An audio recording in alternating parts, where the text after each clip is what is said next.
Great. We are going to call to order the Town of Telluride, Colorado Town Council meeting. It is Tuesday, February 4th, 2025. It is 10:01 a.m. and we are in person in Rebecca Hall at 113 West Columbia Avenue as well as online. First thing we need to do is the roll call, and starting from my right. Ellen 11. Jesse Ray Arguez. Ian Fay. Ashley Von Sprecken. Dan Unruh.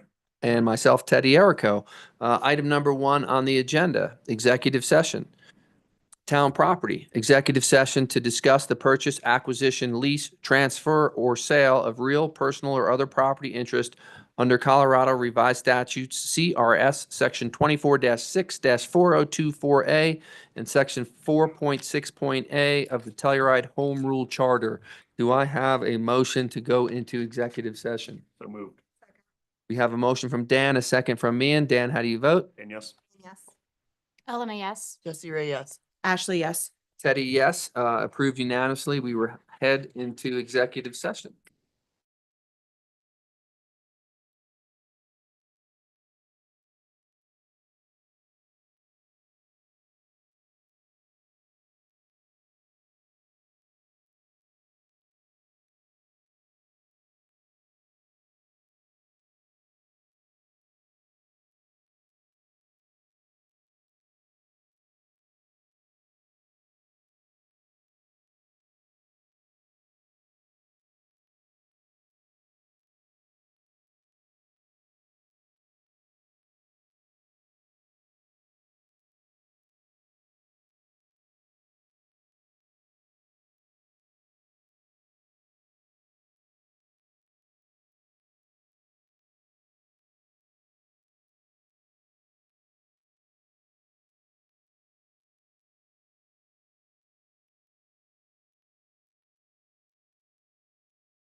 Time is now 10:39 a.m. and the executive session has been concluded. The participants in the executive session were Ian Fee. Ashley Von Sprecken, Dan Enright. Kevin Becker. Zoe So- now. Elena Levin. Jesse Rare Arguez, Lance McDonald, Teddy Erico, and Hayden. and Hayden Brodowski. Hayden Brodowski. For the record, if any person who participated in the executive session believes that any substantial discussion of any matters not included in the motion to go into the executive session occurred during the executive session, or that any improper action occurred during the executive session in violation F of the open meetings law, I would ask that you state your concerns for the record. Seeing none, the next item on the agenda is number 2, administrative reports, and we have all to give the manager's report. Thank you. And I have several staff members that are going to come up and give a little bit more in-depth of a report on some of their operations. So I'd love to invite Ryan McGovern up to give us a quick update on the Youth Hangout project. Good morning, council. So we got our new building permit for the youth hangout facility on January 6th. Resumed construction on January 13th. And we've been cranking out over there. We've had 3 to 4 different subcontractors over there every day. Shaw is currently scheduled to finish their white box portion of that space on March 4th. And we're on track for that. And we have tenant finish bids due Thursday at 5 o'clock. And we'll be starting the contract process with them and expecting a late April finish, depending on which contractor we choose. But excited to get CTC in there and start programming for the kids. Awesome. And- Thanks so much, Ryan. Any questions for Ryan on the project? Great. Thanks, Ryan. Ryan, thank you Appreciate so it. much. Appreciate it. Thanks, Ryan. And Thanks for then, hanging with us a little bit. Of course. and then Tiffany, I have Delaney online. She wanted to give a quick update from the Community Services Department, just on the rental housing guidelines implementation and our Voodoo project, among other things.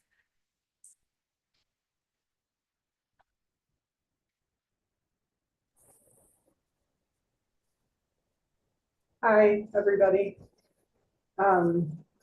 Thank you for taking the time for this report and update. If they give me permission, I'll go on camera, but otherwise this is just fine.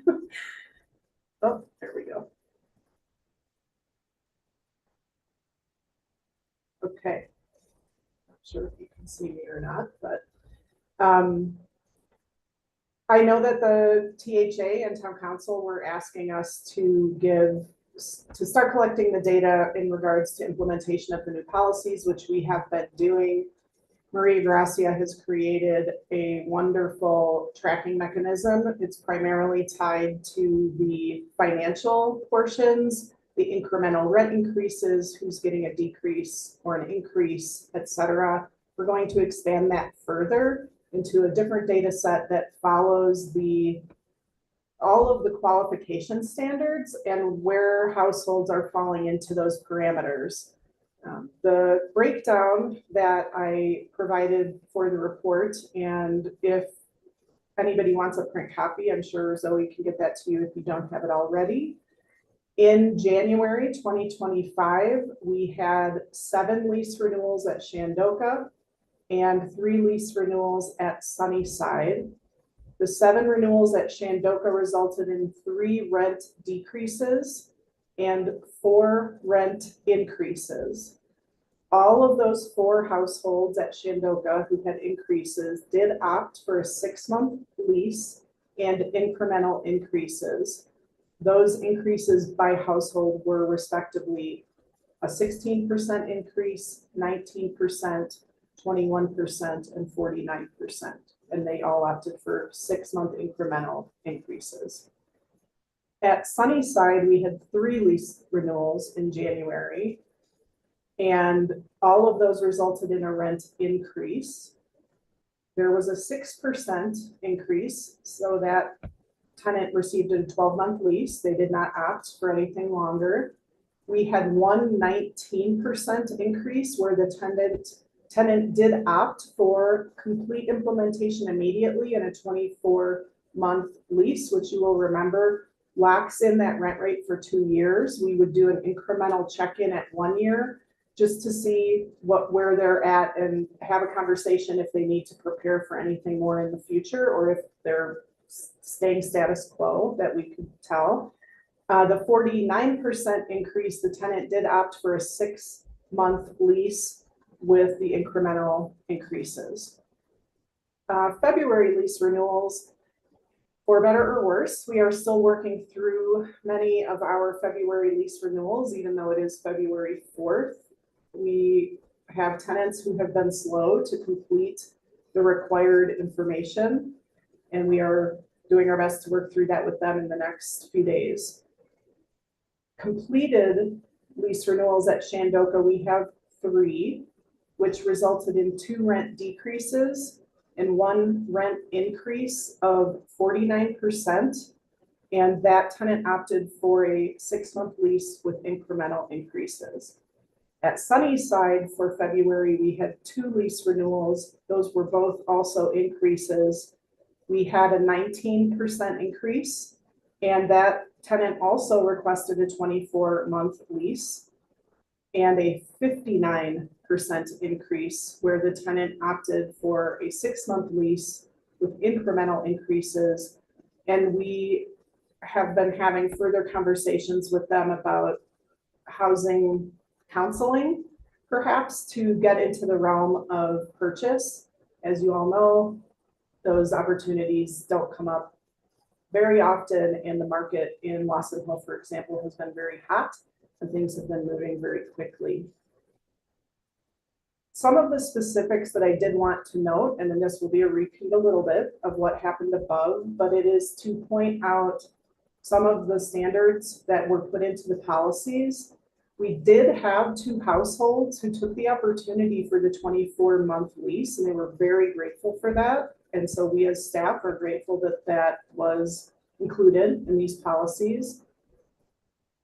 All households which had more than a 10% increase to their current rent have included some type of income deduction for consideration. So I think that tool as well being included is really helping our tenant population.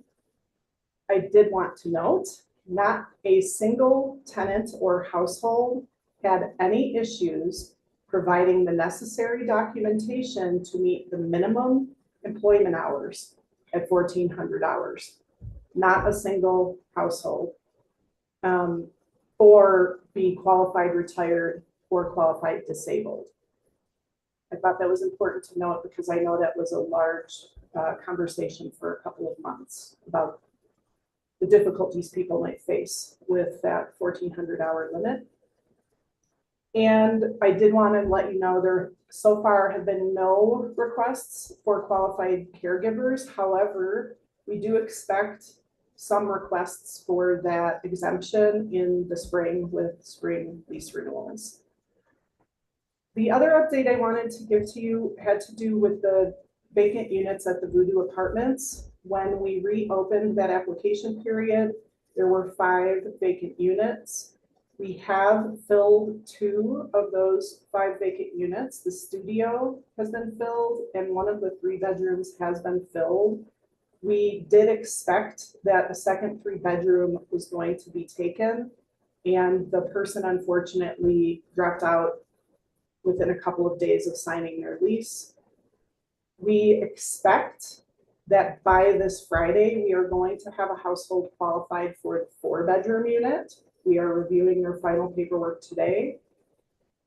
That leaves 2 3-bedroom apartments still vacant. We have inquiries from 2 households that we are getting more information from today and tomorrow to see if they will actually apply.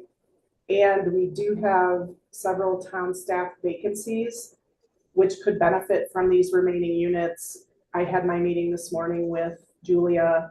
We meet weekly or every other week if weekly is not necessary, to discuss recruitment and retention and who might benefit from these apartments. And that is my update. Great. Thank you, Delaney. Thanks, Delaney. All great information. Appreciated the updates. If there, I could just request in the future, if you have any information on either lease non-renewals or tenant turnover, I feel like that information is also helpful to us to see sort of if people are choosing to non-renew or move on to different housing opportunities, et cetera, for our region. I think I would like to see that if possible. Thank you. I also had a quick question. This is Elena. If you know off the top of your head, what kinds of leases did the people with the rent decreases choose? Like, did they opt for the 24-month lease as well? That's a great question, Elena. We have had a few households who have rent decreases who have asked for 6-month leases so that we could reevaluate again in 6 months. Job changes occurring simultaneously or soon. We did not have anyone with a rent decrease ask for a 24-month lease. Okay. Any other questions for Delaney? Delaney, thank you very much. We appreciate it. Thank Right, you. and now, thank you so much, Delaney, and I know Kristen is waiting to give a master plan update. Oh, did you have Sorry. a question? Did we as council want to have any sort of discussion around the vacant Voodoo units at the time being, or can we wait and hold? I don't know. It's now been since October that those were initially supposed to be occupied, so we are approaching 5 months. And that is a not insignificant amount of time to have empty units. I know staff is working diligently on that, and I appreciate that, but I also don't know if this rises to the level if we need to think and discuss it. Do we want to talk about, I mean, the possibility of maybe lowering the requirements for entry? I know that there were people that were interested, but they didn't have like the multiple year work histories. They had jobs secured here and So for the second round, I think we have not done the 3-year. It's just been the 12-month. Delaney, are you still on? Yes, I had muted myself, sorry. No, just wanted you to confirm that. I don't know if you heard Ashley's question. I did. Yes, originally for the lottery, it was a 3-year requirement for the minimum number of hours. And when we reopened it, it was just the 12-month standard for the minimum amount of hours. So that, yes, that's correct. Great. is there any interest in making it just that you have a job secured? So can you provide a better staff recommendation, Delaney, knowing where you are in this process and an understanding of Dan's point of where we are in the length of this process, but how close we are to getting these units filled versus not? A staff recommendation, we could go back to the wait list again and see if anybody has changed their mind. I would be hesitant to reduce the 12-month requirement as that is part of the policies that were just adopted. And I'm not sure, but could potentially open us up to requests at all of our other properties to also allow for that to occur, specifically Sunnyside and Virginia Placer, just for equity. So at this point, can you clarify too, Delaney, we're just looking at 2 3-bedroom apartments that are vacant. Is that correct? Yes. And do you have any recommendations for how we fill those per Dan's question? And what we can do to support you and get people in the unit? I will think about it. I can't think of anything else outside of what we're doing. We're scouring our emails for inquiries from the past 6 to 12 months for people who maybe haven't been listening to meetings, listening to the radio, looking at the newspaper, looking at the town website, and just educating them about the opportunity that is available. We do have an interested party who has 2 friends who is interested in one of the 3 bedrooms, and it would solve a different situation for us internally. I think maybe if we could do a Kodos spot to just really get it out there that we have those available, I don't know. I think some people still believe that there is a 3-year requirement. I think so, to Dan's point, and I could just put a recommendation out there. We could do one more large communication push through Lindsay and Delaney and your staff through the wait list. We can also look through the town staffing. If we do not have this by February 25th with better resolution, we will come to you with stronger staff recommendations of what we could do for those 2 units. And Kevin, can you look into if we drop it to 6 months residency, if that sets any precedent or opens up a can of worms for us?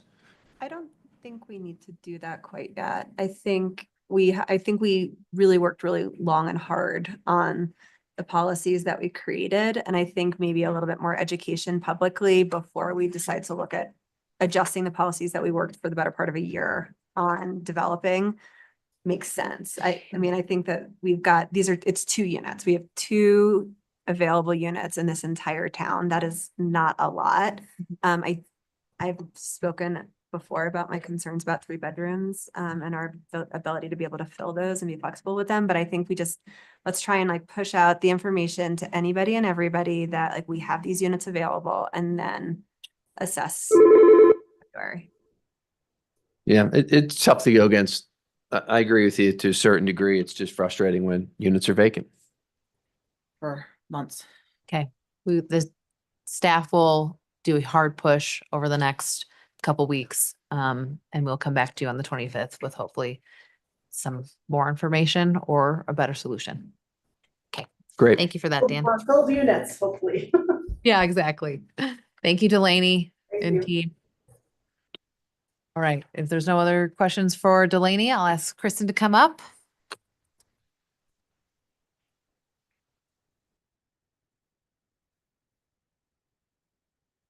Good morning. I'm here to provide a brief update on the new comprehensive planning process.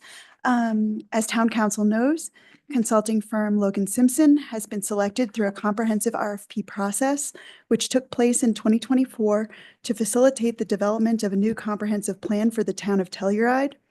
As you know, the current Telluride master plan was originally adopted in 2006 and updated in 2012. So the new comprehensive plan will serve to define and guide the town's future, with the recently adopted 2023 Telluride Community Vision and Action Plan serving as a starting point for a more comprehensive analysis of existing conditions, constraints, challenges, and opportunities, and a planning process to define the town's future and how best to implement or manage that future.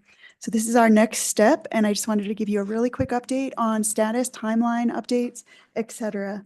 So as you know, we went through a staff transition in the Historic Preservation and Planning Department. So I now feel that we are at a point where we can begin to launch into the comprehensive planning process with our team. The new timeline is going to extend from mid-February. So that is the kickoff, mid-February, for the full year to mid-February 2025 to mid-February 2026. I have discussed this with Logan Simpson, and that timeline works for them as well.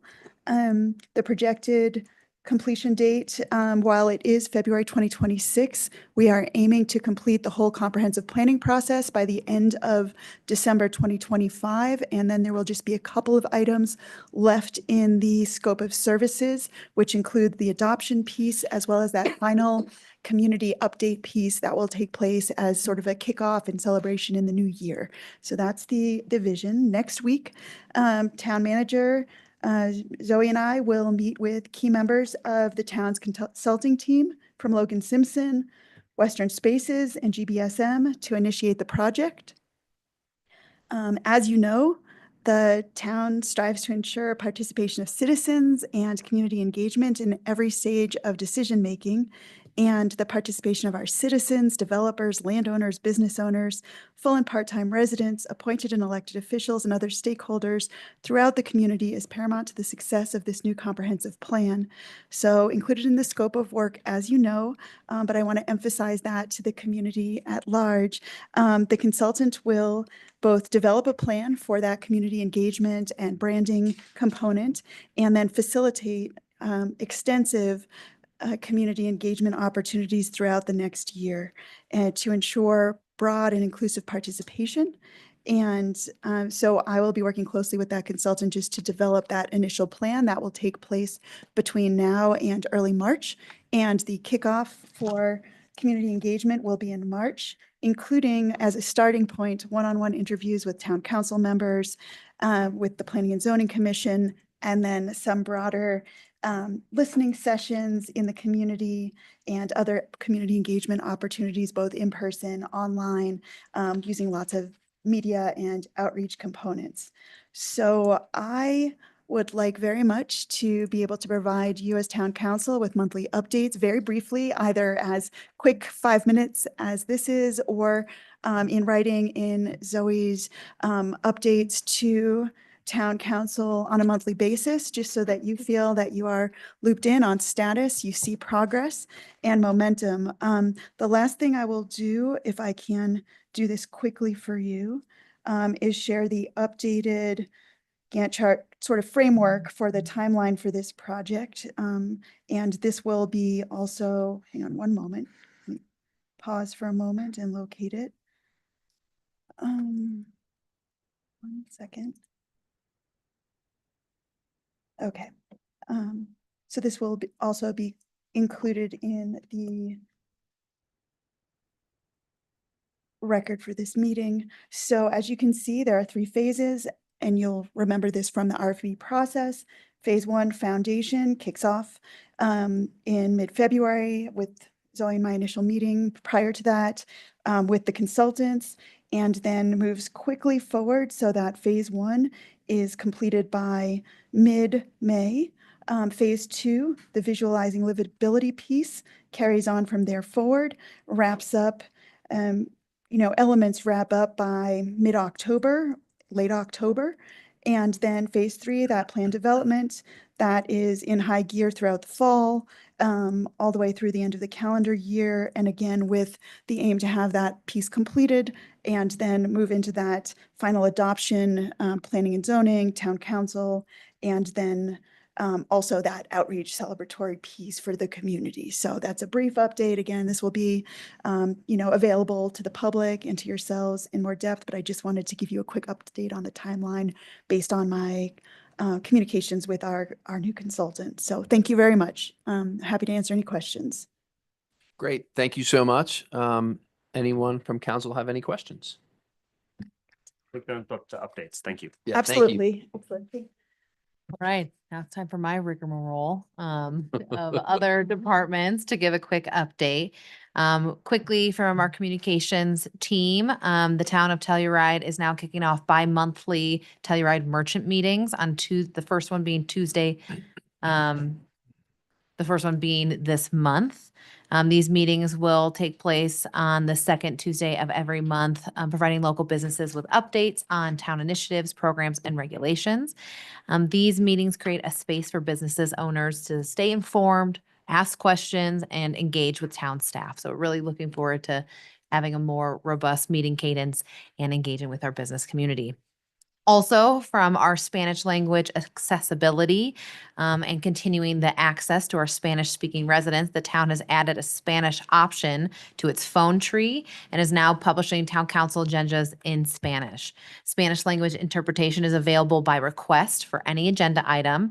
Requests can be made by emailing info@telluride.gov by noon on the Wednesday before the meeting, and those interested may also request Spanish language packet materials. From our sustainability team, still working on our composting incentive. So with Bruin Waste Management, which is looking to offer curbside composting services to HOAs and commercial accounts. The grant that was awarded through the USDA provides support for infrastructure upgrades, such as compost containers, closures and even helping with the monthly fee. So hopefully people are applying for that. From the grants world, just a recap, from 2024, the town of Telluride secured just over $4,400,000 dollars in grant funding to support a variety of critical infrastructure. These funds look to enhance infrastructure, multimodal transportation, expanded public EV charging stations, and the town's zero emissions fleet transition plan, along with improvements to operations, buildings, and regional cooperation. So thank you to our grants team and then everyone else that's involved in the time-consuming process that grants are. From our housing development team, we continue to make significant progress on several impactful housing and development projects. Canyonlands Tower House Public-Private Partnership. As a reminder, this is approximately 28 to 29 rental units, 8 deed restricted for sale units, and 3 free market units. The initial approvals are complete, building permits have been submitted, and construction is expected to take 1 year after permit issuance, which should be any day now. So they are underway. Virginia Placer phases 2A and 2B. 2A looking to consist of 9 units and 2B estimated to provide 10 to 12 rental units that have been through the HARC approval process. The second reading, as we know, for the finance and ordinance is scheduled for this meeting on February 4th.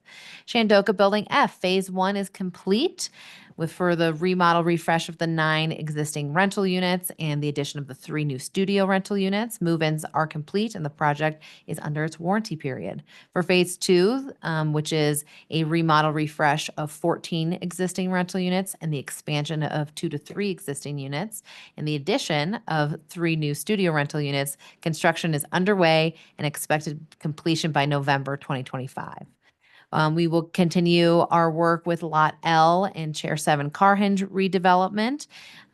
We have just signed the MOU, as you know, and the primary planning and cost estimation process for Lot L scheduled for this year with mid-year completion targeted for the financing approach.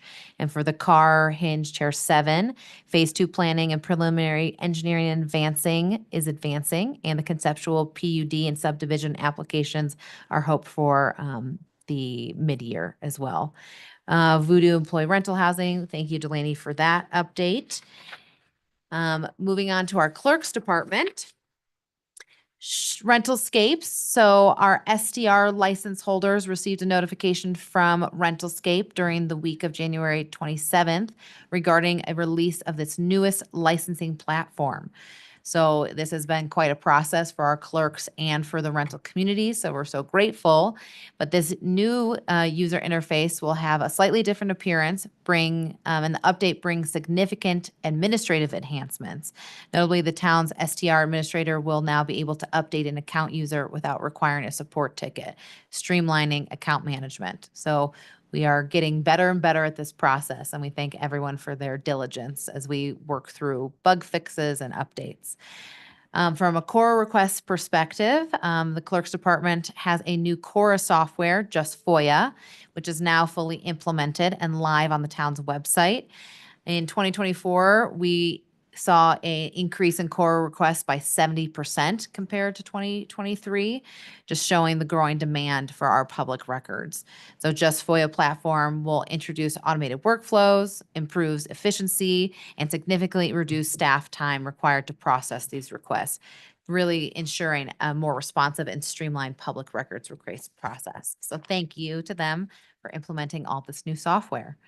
In addition to Delaney's updates for community services, we will be launching our inaugural rental housing tenant survey, getting the feedback from our tenants and understanding how they feel about living in the town's managed rental housing, and their interactions with staff is important. So this will help identify areas for improvement, set benchmarks, and really ensure the town is meeting the needs of its tenants. So the responses will help guide future housing initiatives and policy decisions as well. We're really excited for that. From the Marshals Department, I'm going to keep plugging. Get your Marshals calendar. It is going to be a collector's item. I know it.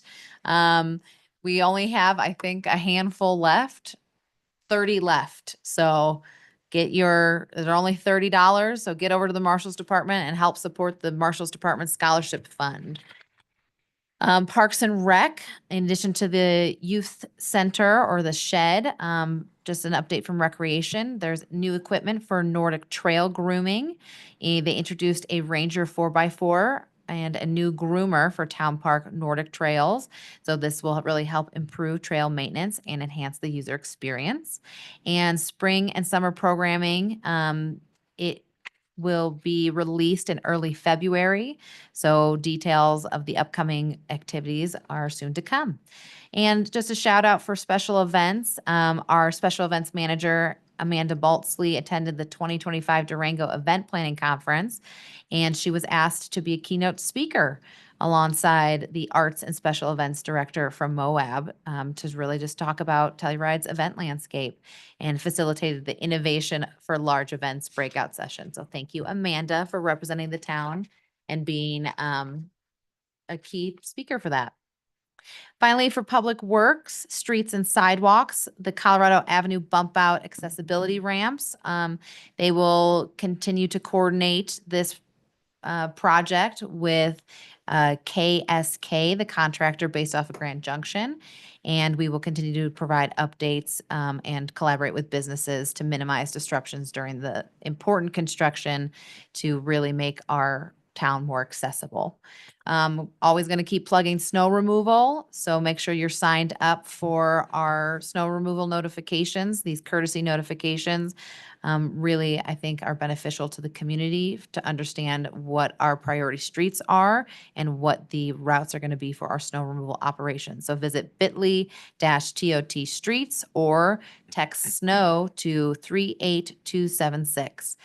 Wastewater and water, a huge thank you to our team as there was a sewer main backup on Boomerang Road.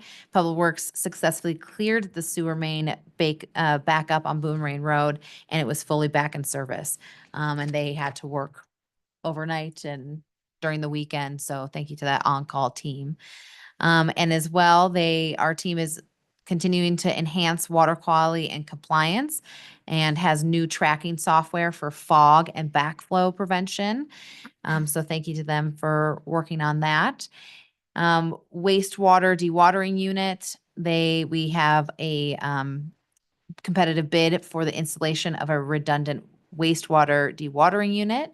And this project aims to enhance system reliability and continued efficiency in the wastewater treatment operations.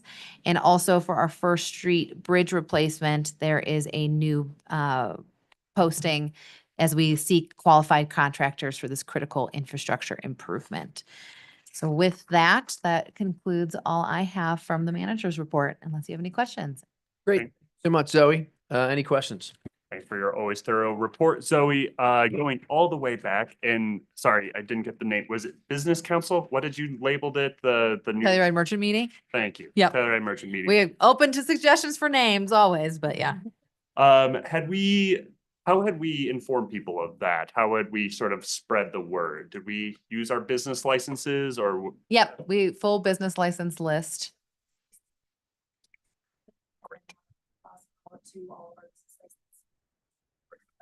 And there will be ads in the paper and it will be a hybrid meeting, both Zoom and Amazing, wonderful. I'm happy to hear it. I know there's a lot of interest in that type of organization and Yeah. group, so I'm sure there will be lots of interest. And I really appreciated our economic roundtables that were introduced over the last few years. But I think it's important to provide some stability to our business community. So just to repeat what our communications manager said in the back, we'll be posting a news release, newspaper ads, e-blast, and this will be a hybrid meeting to hopefully make it flexible for business to. And everyone will be able to attend those, right? Not just business license owners, anyone who's interested in. They're open meetings, Yes. public meetings. Yeah, they're open meetings. public meetings. Yep. But they will be geared toward our Business business owners. community. Yep. Second Tuesday of the month at 1 p.m. Great. Every other month. Yep. And then on a separate topic, we had before been receiving as part of the manager's report, real estate transfer tax and sales tax updates, Mhm. and we haven't had those for a couple of months. Is it I'll possible? double check with Kaylee on that. As we are every 3 weeks. I know we don't have it at every report, Sure. so I'll see where we are on that. I consider it important metrics that definitely help me keep a pulse Yep, on. what's And I going on. will also share, I did get the Colorado Association of Ski Towns. They provide us a sales tax report. So we got to have a look back of 2024 in comparison to our other resort communities. I just a quick, I'll send and can give more of a better analysis, but I did note that other communities on average saw nearly a 20% decrease year over year in their sales tax collection. So we actually fared pretty well compared to some of our other resort communities on how we did with our sales tax collection. So I'll be sure to send that as well. Thank you, Zoe. And then do we ever have to, did you look far enough out in the calendar to figure out if there's any conflicts with council meetings? For the merchant meeting, we did, and one in August, and we changed the date. Okay. Yeah. Awesome. Any other questions for Zoe? Great, Zoe, thank you so much. Great job. Do you want to, I don't know, the recap of the Gondola Oak Street? Oh, thank you. I forgot that one. Yeah, thank you to the community members that came out. We did have a successful special council meeting to discuss the Gondola Oak Street station planning. This is a handoff from our partners at SMART, who are doing the overall gondola planning, which we are referring to as Project A. And the town of Telluride will continue our discussions for what we are calling Project B, which is specifically how we would like to envision and enhance this station down in Oak Street. This goes beyond just the like for like, which is the replacement of the terminal structure, and what else could we see as an opportunity in this build to enhance public benefits and livability for our community. So we are engaging with Design Workshop and finalizing our task order, and look forward to sharing with the community our first station planning for Oak Street engagement process here in the not too distant future. Great. Zoe, thank you. Any questions on the Gondola Oak Street? Okay, that'll bring us to attorney's report for Kevin. Yeah, thank you, Mayor Kevin Geiger. Just a couple things I'll mention.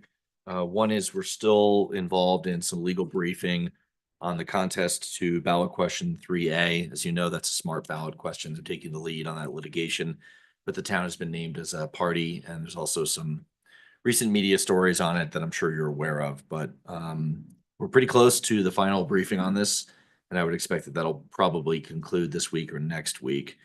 The other thing I wanted to mention, and I'll also enlist the help of Tiffany on this, you have been made aware that we now have a Hark appeal that's coming to town council, and we need to look at some dates for that if possible. I would suggest maybe 3 options, and I'll just lay them out. One is you have a regular meeting in March on the 18th of March. You also have a retreat on the 13th.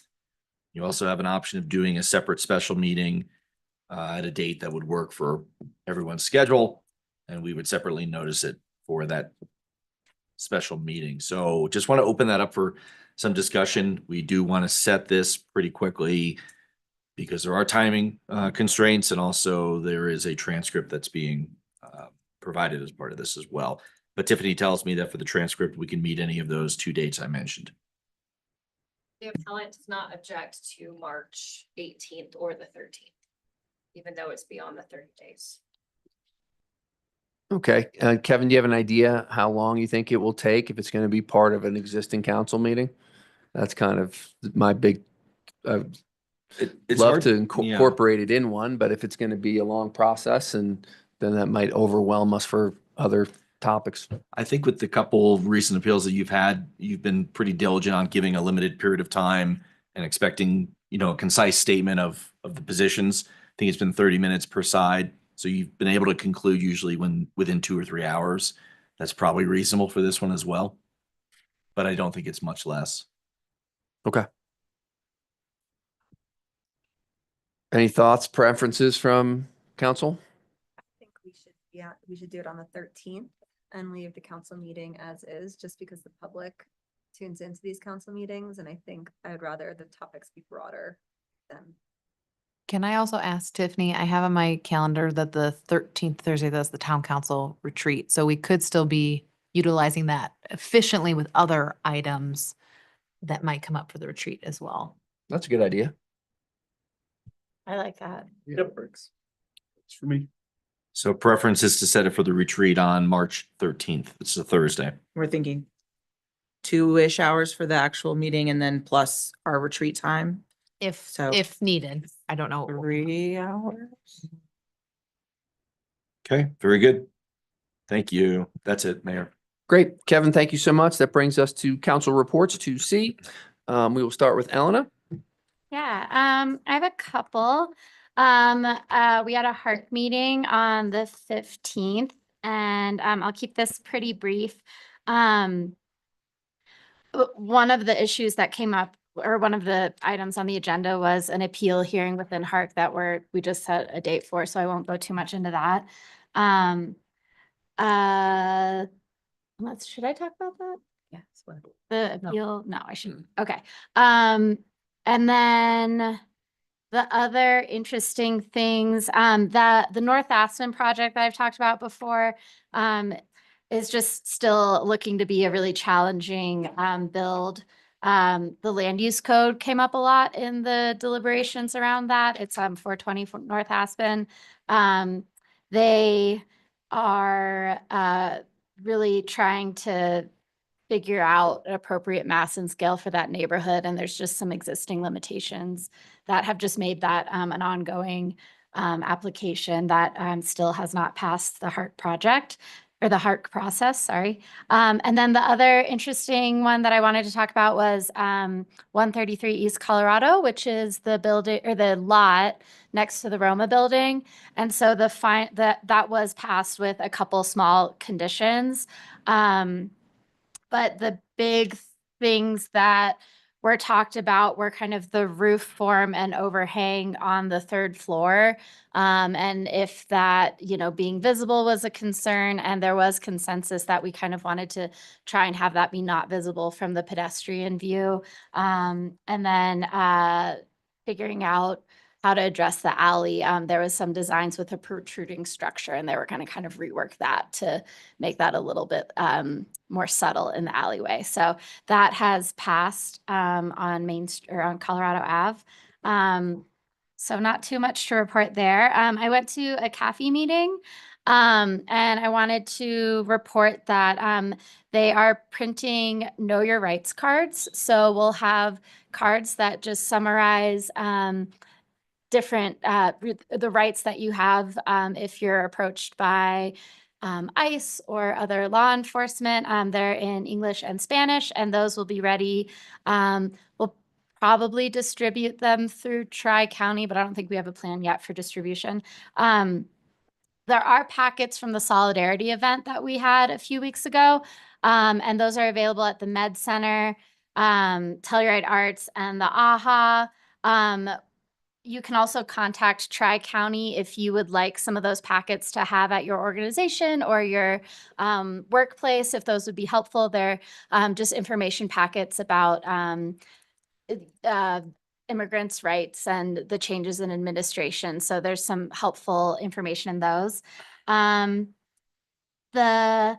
Telluride Arts small grants applications are now fully in Spanish, and they are receiving applications in Spanish. So we would love to have those be accessible to more people in our community. So they haven't set a firm deadline, but it's the deadline is going to be sometime towards the end of February. At the time, they didn't have a specific date, but those will be due soon.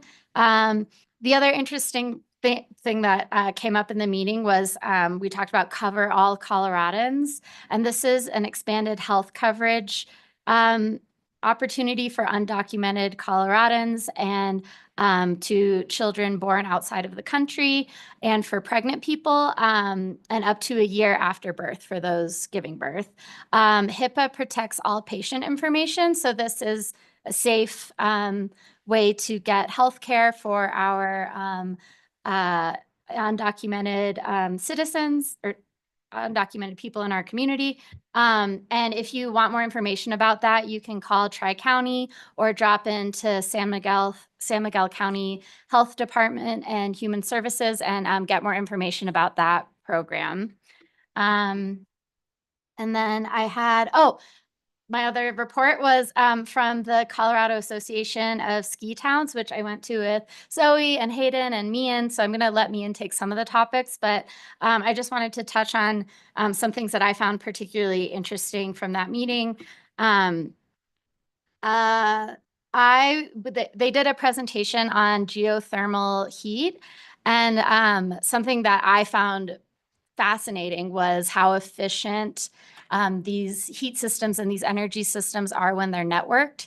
So I think that's something that we should start thinking about as we're developing more in town, is how can we link some of our geothermal heat together, and can we expand the areas that it's covering so that it can start to become more of a public benefit. That is still conceptual. Oh, you have information? Well, we have already, so Darren has applied for a grant to do a feasibility study for geothermal, and it is something that we have been working on through the sustainability department already.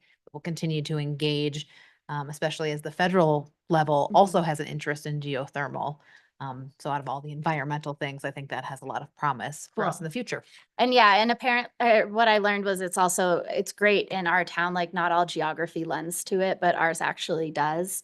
So it's a great option to reduce our carbon footprint.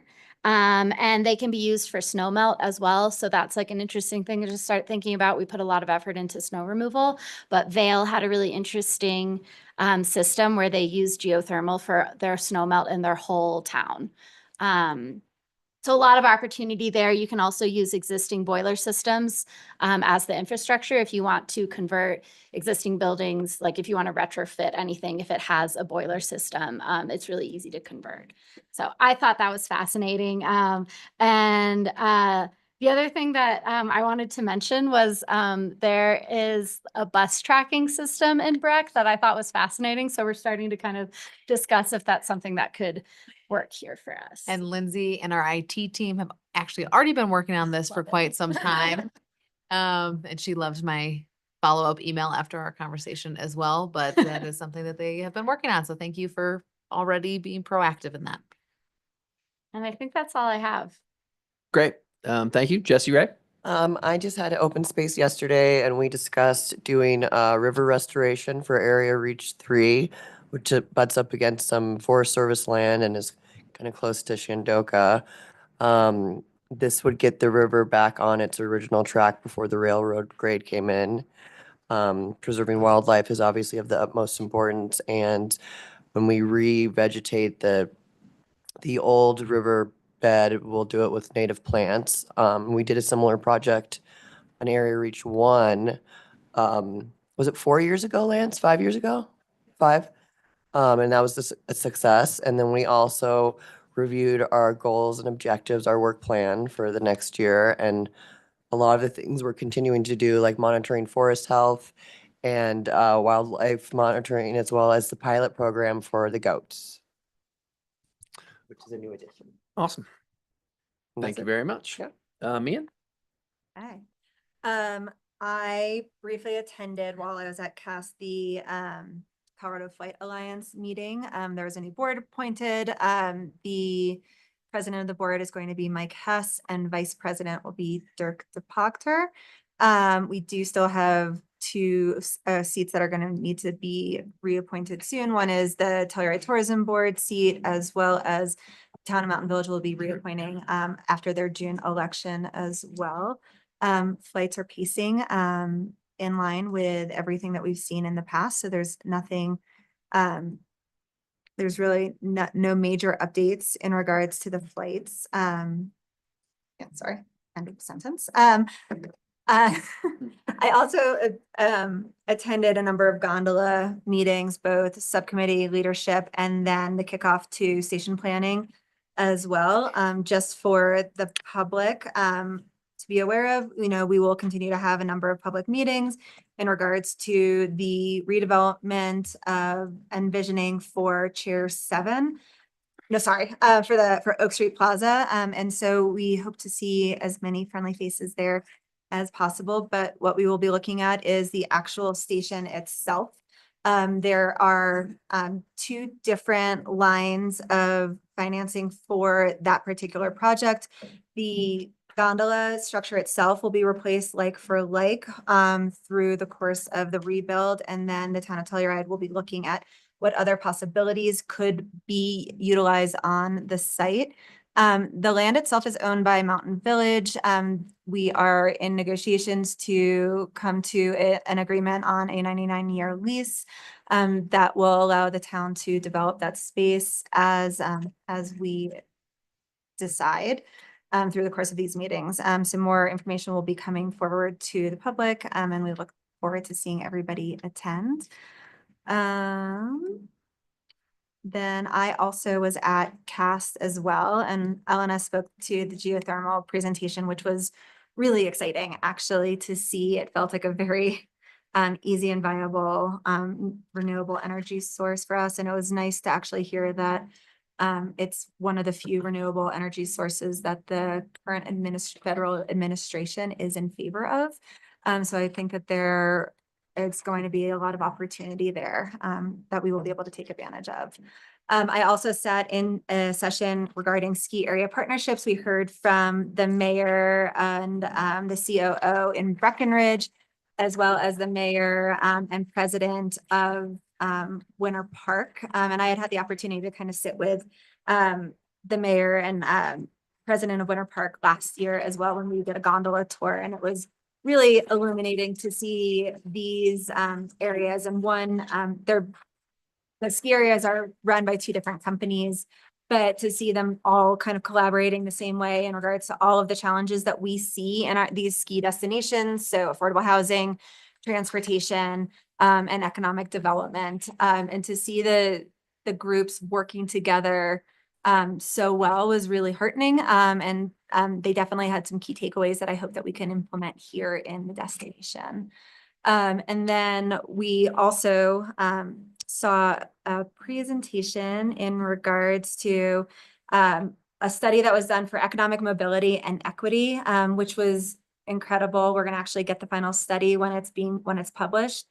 But really, ultimately, it was looking at housing as one component, but really looking at the cost of living and the assessment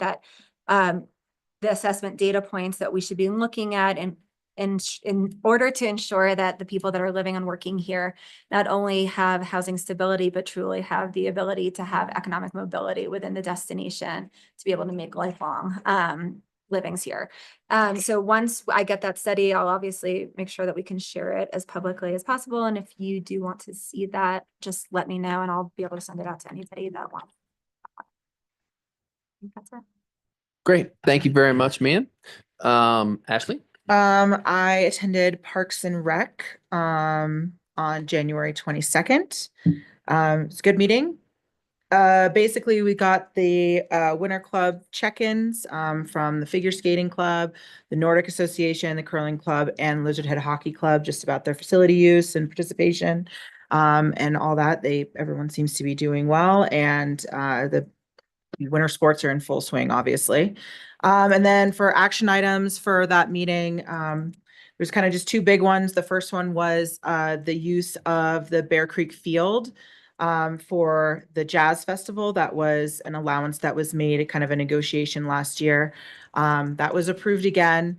Questions, regarding just overall, usage of fields and stuff like that were brought up. There's a lot of discussion about, how we're, dividing up the time and just kind of what happens when these different sports, be it soccer or softball, baseball, get just displaced, and how, the Parks and Rec and everyone is kind of working together to work on that. But that the use of that field again for 2025 was approved. And that the soccer games that were scheduled there are going to be moved, and that was a 1-year approval, so it'll come forward again next year again to look at that use and how those different sports are getting displaced by the festival. And then the longer discussion was the request from Planet Bluegrass for that 2-night concert in August of this year. Zach Tucker came in, talked about it. There was a lot of conversation specifically regarding the existing Telluride Mountain Run that ends in the park, and kind of how those events were going to work together and collaborate and make sure that the mountain run wasn't fully displaced by that large event.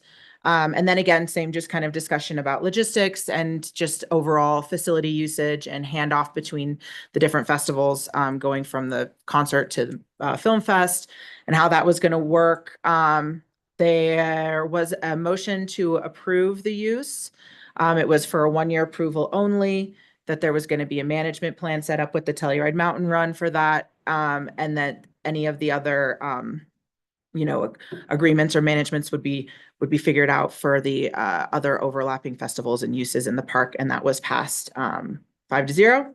And then at the end there, JJ Ossola was nominated again for chairperson, and that passed unanimously. And Tommy Thatcher was nominated for vice chair, and he was also elected unanimously, and that was that meeting. So there you go. Parks and Rec. Awesome. Thank you. Dan? Great. We're a little behind. I'll try and keep it brief. I had Ecology Commission. Big thing there. We're talking about the Trash Bash, which happens in the spring off season, and how to collaborate that with sort of a second round of Bear Awareness Week. Obviously, bears are very active at 2 points in the year. We already have the fall bear awareness, but making sure people take preventative measures starting in the spring when they get out of hibernation and are also hungry, and trying to continue to push that narrative out into the public. At a Sneffels Energy Board meeting, at the SCB did hire a new employee who's the new Regional Climate Action Development Director. Her name is Siobhan Lavender. I apologize if I mispronounce your name. I'm still learning it. Terribly sorry. So she was hired. She's already on board. That position was fully grant funded as well. And then there is the Energy Code Energy Code cohort that has been meeting for 4-ish months now. Their final meeting is this month. There will be a recommendation coming out of that hopefully present in front of town council, and hopefully update our building code to just be in line with recommendations for maximum energy efficiency, I would say. And then in the Sneffels Energy Board, there was an adopted of the work plan. There's 4 items out of that are the focus for this coming year, which is climate action plan, community engagement, building energy policies, and that's where it ties in with the Energy Code cohort. Implementing a regional green grant program, building off of the success of what Eco Action has partnered with the town historically for, and we've seen a lot of great success with. And bringing that program regionally. That program is being funded through a grant from the Telluride Foundation. And last but not least, as part of the work plan, EV charging infrastructure, focusing on that as well. Planning and zoning was canceled, and that's what I got. Thank you. Thank you so much, Dan. I've just got one thing to add. I met with the attorney for Genesee to try to get an update on what's happening in the Society Term parcel. And Genesee is still waiting on approvals from CDOT for the proper access. It's basically been just delays that are out of the control of Genesee, and CDOT is the cause of those delays. For just a variety of reasons, but the hope is to get those approvals in the spring and maybe to move some dirt this summer. It'll also be a little bit of a challenge for Genesee to work with utility providers for locations and all the easements necessary, but they're trying to move that along as well. But just wanted to make sure everyone was aware of what's happening. It's been kind of quiet, so I wanted to get us an update on that parcel. Great, thank you. As we move on, Teddy, I just wanted to give a recommendation to maybe move to boards and commissions prior to our action item, as we have several people in the audience waiting for that. Sure. That's great. What we'll do is we'll get through the 2D and 2E, which should be seconds, and then we can jump over to appointments and boards. That's great. Thank you. 2D, related organization reports. Tiffany, we have none, right? And then comments on payments are provided by email. And then we will skip ahead to appointments to boards and commissions. Kevin, I just want to make you and council aware that for 4B, I will recuse myself. Jose Brito is a real estate client of mine, so I think it's probably best that I do that. And Mian will take 4B over. And then we'll get back to 4A. Current board openings. The Telluride Town Council is accepting applications for current and upcoming vacancies from citizens interested in volunteering their service on one of the following town boards, committees, or commissions. Applications must be received by noon on Monday, February 17th, 2025, for possible consideration at the next town council meeting, February 25th, 2025. Board of Adjustment and Appeals, 1 seat is being considered today. There are 5 regular seats for a 1 or 2 year term, 2 alternate seats for a 1 or 2 year term. Commission to Community Assistance, Arts and Special Events, this seat is being considered today. 1 regular seat for a 1 or 2 year term, town or county resident. The Ecology Commission, this seat is being considered today. 1 regular seat for a 1 or 2 year term, town or county resident. Ethics Commission, 3 alternate public at large seats for a 1 or 2 year term, town resident. Planning and Zoning Commission, 1 regular seat for a 1 or 2 year term, town resident at least 1 year. Public Art Commission, this seat is being considered today. 1 regular seat for a 1 or 2 year term, town resident. Please note that town council may choose to appoint a sitting alternate to a regular seat vacancy. Should that occur, council reserves the right to appoint any applicant to an alternate position. That brings us to 4B. That's the Public Art Commission, and I'm going to recuse myself and hand it off to Mian. Okay. Piper? Yes, okay. So there is a vacancy coming up on the Public Art Commission, and we have 2 applicants. One is Jody Wright, who has served on the Public Art Commission since February of 2021. There has been 1 meeting of PAC during that time, and she was in attendance. And we have a new applicant, Jose Brito, and he is also applying to serve on this board. The applications are a part of your packet, and I think I'm not sure who is here to speak, but it sounds like Jose might be. I don't see either applicant online. Okay. Okay. Well, since we do not have the applicants to hear from, I will open up discussion at council as to whether we want to consider either Jody Wright or Jose Brito for this seat. I feel like the last time the candidates didn't show up, we moved the appointment of a position to the following meeting. I know that you've We've done- chosen to do that for a brand new candidate, someone you haven't met before. I do want to emphasize that I reach out to all applicants the week prior to our meetings and let them know the date and time of the meeting and ask them to respond and let me know if we can expect to hear from them. And I have not received response. I mean, I would be inclined, since we have an incumbent reapplying to, and she's served for 4 years, correct, to appoint her for the 2 year seat. We don't have Jose here to talk to him.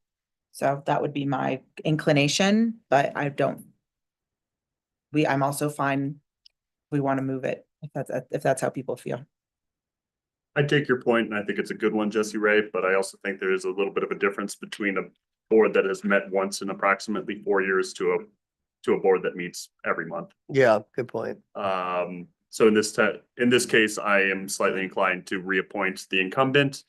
I also think Mr. Brito, not met him, but read his application, seems earnest, and I would love to have him apply for something else and continue to try to get involved. But for this board, I feel comfortable with reappointing the incumbent. Yeah, I echo what Dan just said. I love seeing new names in these applications. So there's part of me that just like wishes we could talk to Jose. But I also feel like we're really lucky to have Jody on this commission as well. So it's great that we have options, and I'd be happy to reappoint someone or appoint someone today.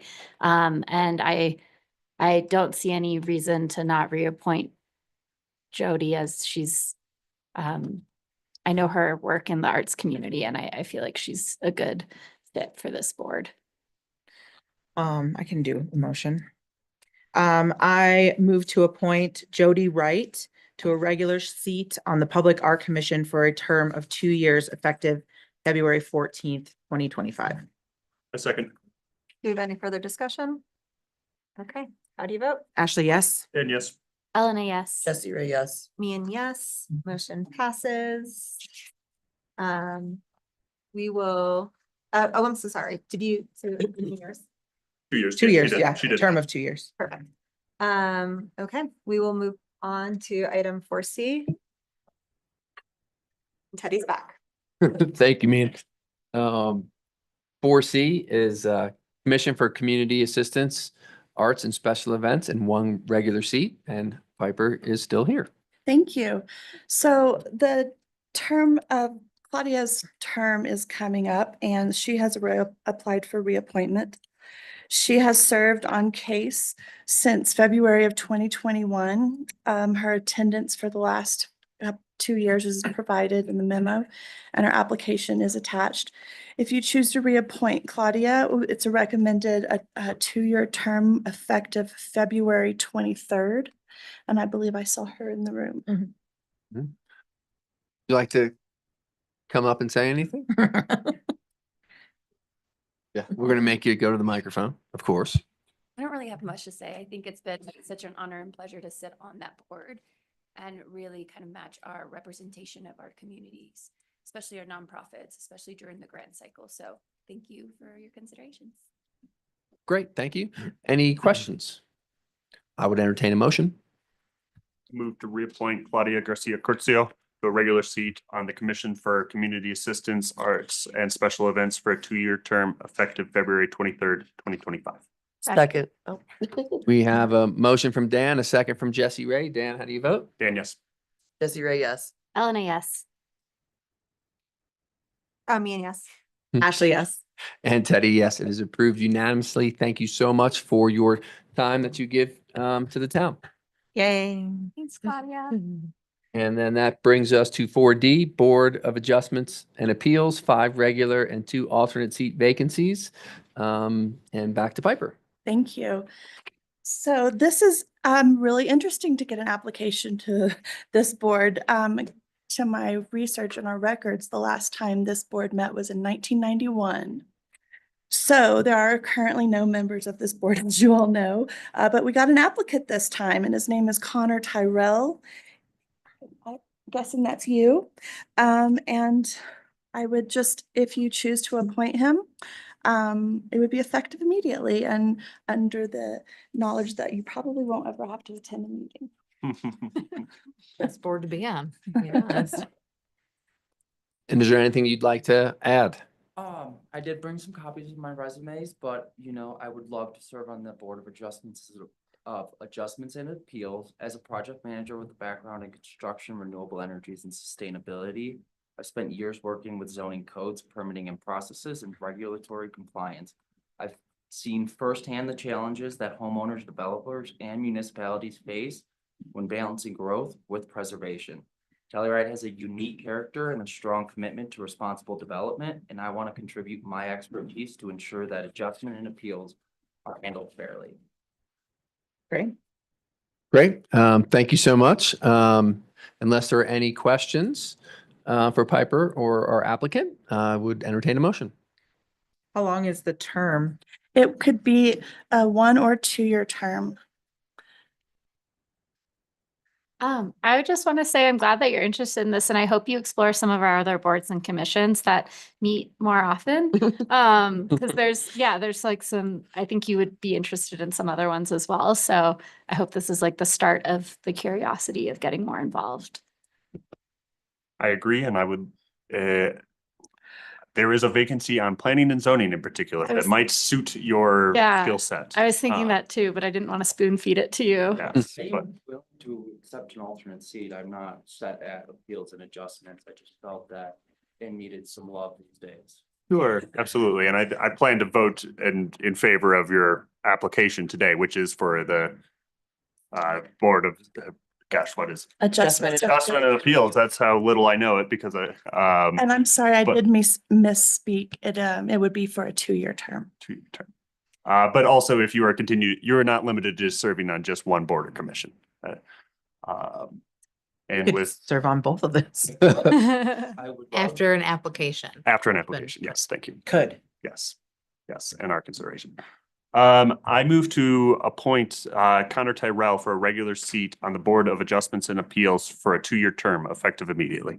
Second, We have a motion from Dan, a second from Elena. Dan, how do you vote? Dan, yes. Elena, yes. Jesse Ray, yes. Ian, yes. Ashley, yes. And Teddy, yes, it's approved unanimously. Thank you for stepping up and reinvigorating Board of Adjustment and Appeals. Hopefully will.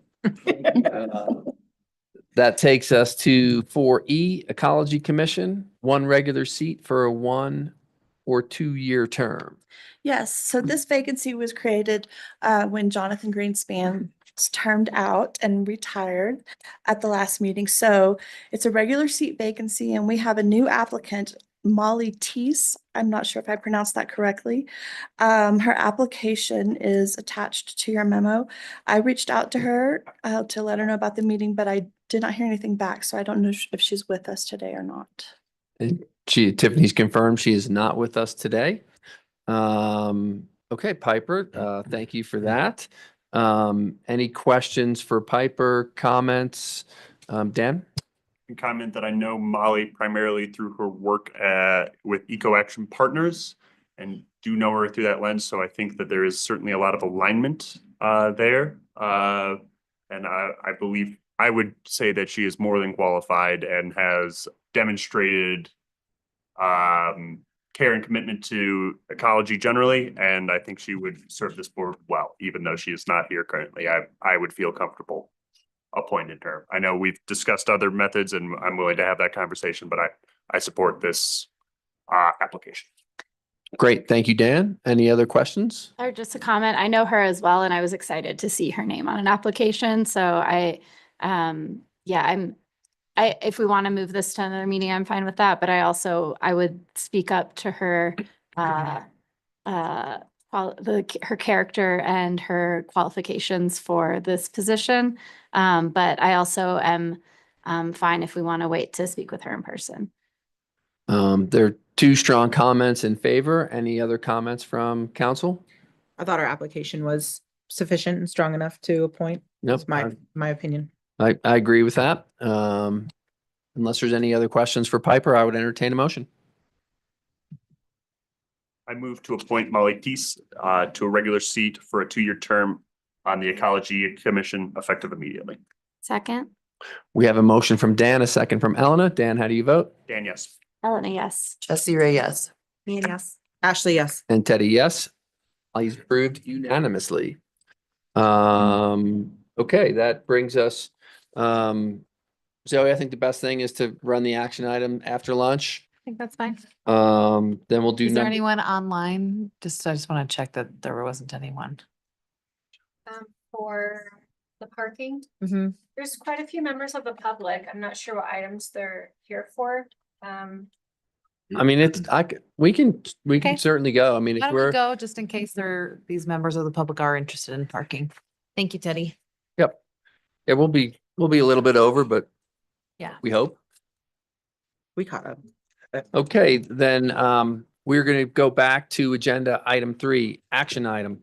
Consideration and approval of a resolution of the Town Council of the Town of Telluride, Colorado, expanding the town's metered pay-to-park zones, increasing the town's pay-to-park metered rates, implementing a 30-minute free parking pilot program, and adopting other parking restrictions, rules, regulations, and standards for parking within the town of Telluride. And we have Hayden and Lance here to present.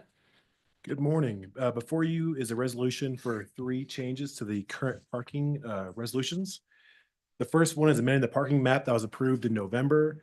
The second is updating Silverjack parking garage overnight rate. And then the third is a pilot program for the 30 minutes per day.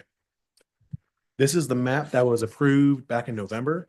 The only changes that are happening really is the north part of Columbia, Aspen, Willow, Fir Street, and Pine. Here is the new map. You'll see, oh, there it is. We extended the $2 zone up from Colorado up to Columbia. The reasoning for that was because there was a mid-block $2 and $2.50 range. We figured it was easier for the public just to have $2 across the entire street. Originally, this was free parking, bless you. And so we also felt that reducing it to $2 instead of $2.50 is also kind of a nicer thing for the public as well. The second change is the Silverjack garage. The hourly rate does not change, but when this was first brought forward, it was supposed to be $50 per night overnight. The way it reads is $50 per night or $50 overnight. So we can't charge per night in the current state of the ordinance. So this allows us to charge $50 every night someone stays in the garage. And the last thing is the pilot program for the free 30 minutes per day parking. It'd be all pay to park metered zones, limited to one use per day. And the pilot program would expire on December 31st at midnight. That'll give us time to collect data, figure out how many people are actually using the system, and figure out if it's actually worth our time. So with that, I'll take any questions. Great. Hayden, thank you very much. Any questions for Hayden or Lance? Yeah, I guess I wanted to talk about the cost to the town of the free 30 minutes, because that I think is kind of new nugget of information, at least for me. And well, let me frame this as a question. Can you explain that to us? Yeah, so every time someone uses the system, there's a 27-cent transaction fee and a 12-cent, I'm assuming just to use the system itself. The 12 cents only applies if you actually pay something. So the 27 cents exists regardless if they pay the $2 or $2.50 for the metered zones. So the town would essentially be eating 27 cents per free transaction for each person who uses the free parking. So the free 30 minutes costs us 27 cents every time someone uses it, which I thought was significant. How much more revenue are we projected to actually make with our new parking system? Because as far as I know, it's pretty significant that we're going to be making a lot more money on our parking. With the new LPR system and the new upgraded rates as well, there should be an uptick in revenue for the parking system. That's kind of why we're proposing the pilot of this, to give us an idea of how much that will actually cost us the town over the course of the year. And so if it becomes a big detriment to the community, then yeah, we will recommend not taking it forward in 2026. And then remind me, you go in and you register for your 30 minutes and it expires. As a user, do you buy into that next 30? And if you don't, you could get a ticket? Is that kind of how it would work? That's correct. So the way we're setting it up is when you go to the meter itself, you'll put your license plate in. It'll ask you an optional question about putting your phone number in. If you choose not to put your phone number in, you won't be notified that your parking is expiring. If you put your phone number in, it'll text you, I think it's 15 minutes before it expires, that your parking is expiring. Then you can choose to either pay the $2 or $2.50 for the extended rate. Got it. I don't know that that new information significantly changes my position. I've always sort of viewed this in the terms of what is called a loss leader, where you have something that you're more or less losing money on to help get people in the door. And a program like this, where we're trying to encourage locals to continue to shop at our local businesses, go to our restaurants and bars, etc. We're losing money there, but then getting money back elsewhere in addition to just supporting our local residents. So I still support this, or, I'm still willing to have a larger conversation. I know we've sort of gone down a long pathway to get to here, so there's some momentum to not necessarily want to reverse. But again, I just really want to continue to view this whole the way I continue to view this whole conversation is through the lens of life in Telluride has just gotten incredibly more expensive in the last number of years, and how do we best support the full-time local population. And programs like this, I think, is one way.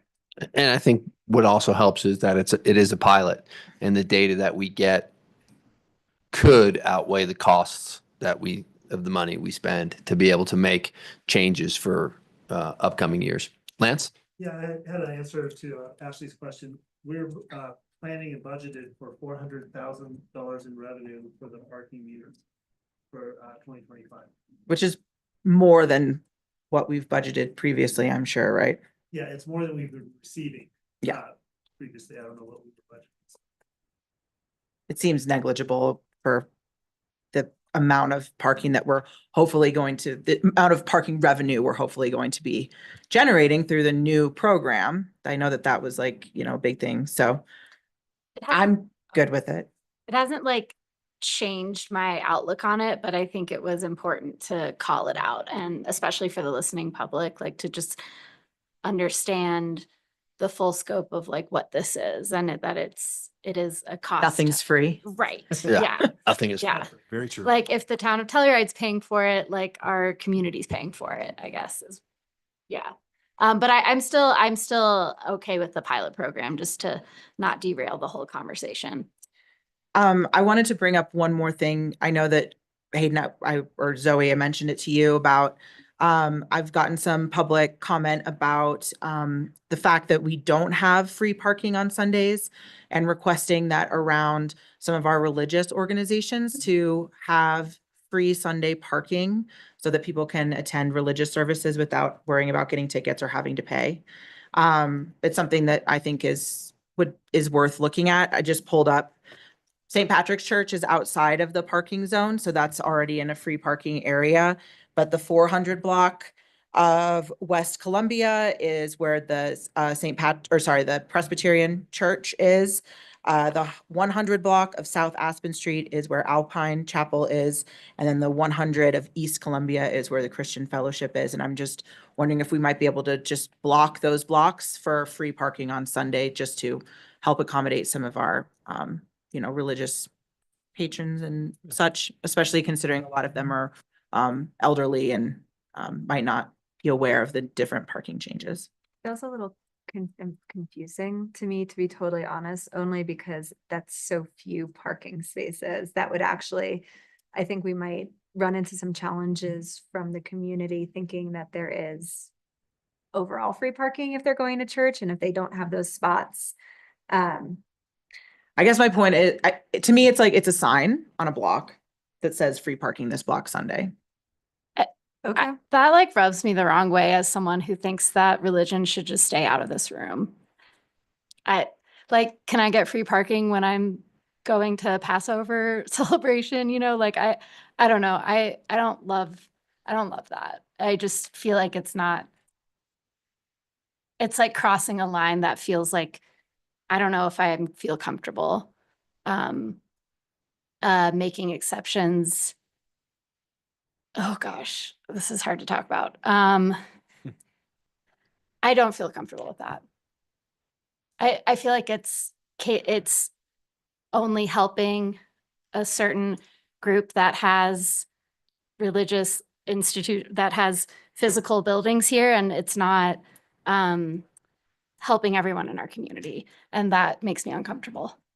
I think to Elena's point, there is an equity question, which we would not be answering, or we would be answering really poorly if we were to make this allowance for one particular or 4 or 5 particular groups, but not any and all groups that would fit into a similar designation. Lance, didn't we have free parking on Sundays forever ago? Yes, and I do not recall when that was eliminated. I think it might have been 2011. Okay. But we can check, but it was 2 hours for Anyone? about 10, 15. If it were available to anyone all over town, Yeah. that feels equitable. If we're just extending it to places where there are religious institutions, that doesn't feel equity to me. And Well, you wouldn't have to prove that you were going to church. It would just be on those blocks in those neighborhoods. So anybody could take advantage of it. was just a point, like I said, brought up by some people who were concerned that people were going to get ticketed for going to church because they were unaware that Sunday wasn't free anymore. Was happy to bring it up. Again, you're not going to have a placard or a cross or something on your car that's going to delineate you. It would just be those blocks would be allowed to have free parking for Sundays.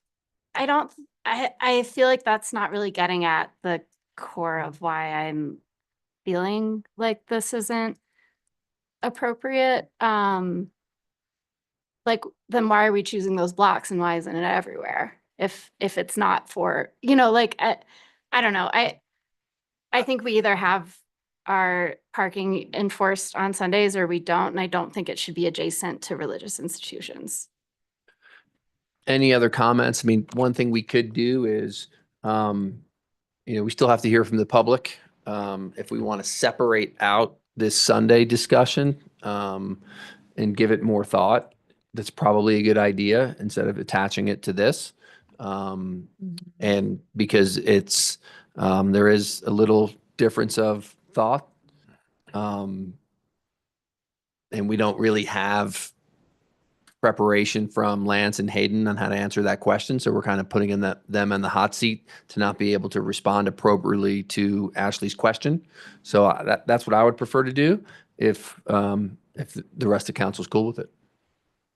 Yeah, and I'll just, point to Lance's point. I think a lot of this process has also been a re-education of the public of what our actual parking policies have been. And since we are relooking at enforcement, for instance, a lot of people are saying, oh, I didn't know we didn't have free parking on Sundays, but it's actually been that way for quite some time. It just hasn't been enforced. But it just hasn't been enforced or communicated or educated. I'm sure there will be a lot of points once we really hone in on our parking system, that there'll be lots of opportunities for discussion, like maybe we do need a free day or maybe, other aspects. So again, I know I keep saying this every time we talk about parking, but we will continue to talk about parking in the next coming year as well. So I'm very happy for us to look more diligently at that opportunity.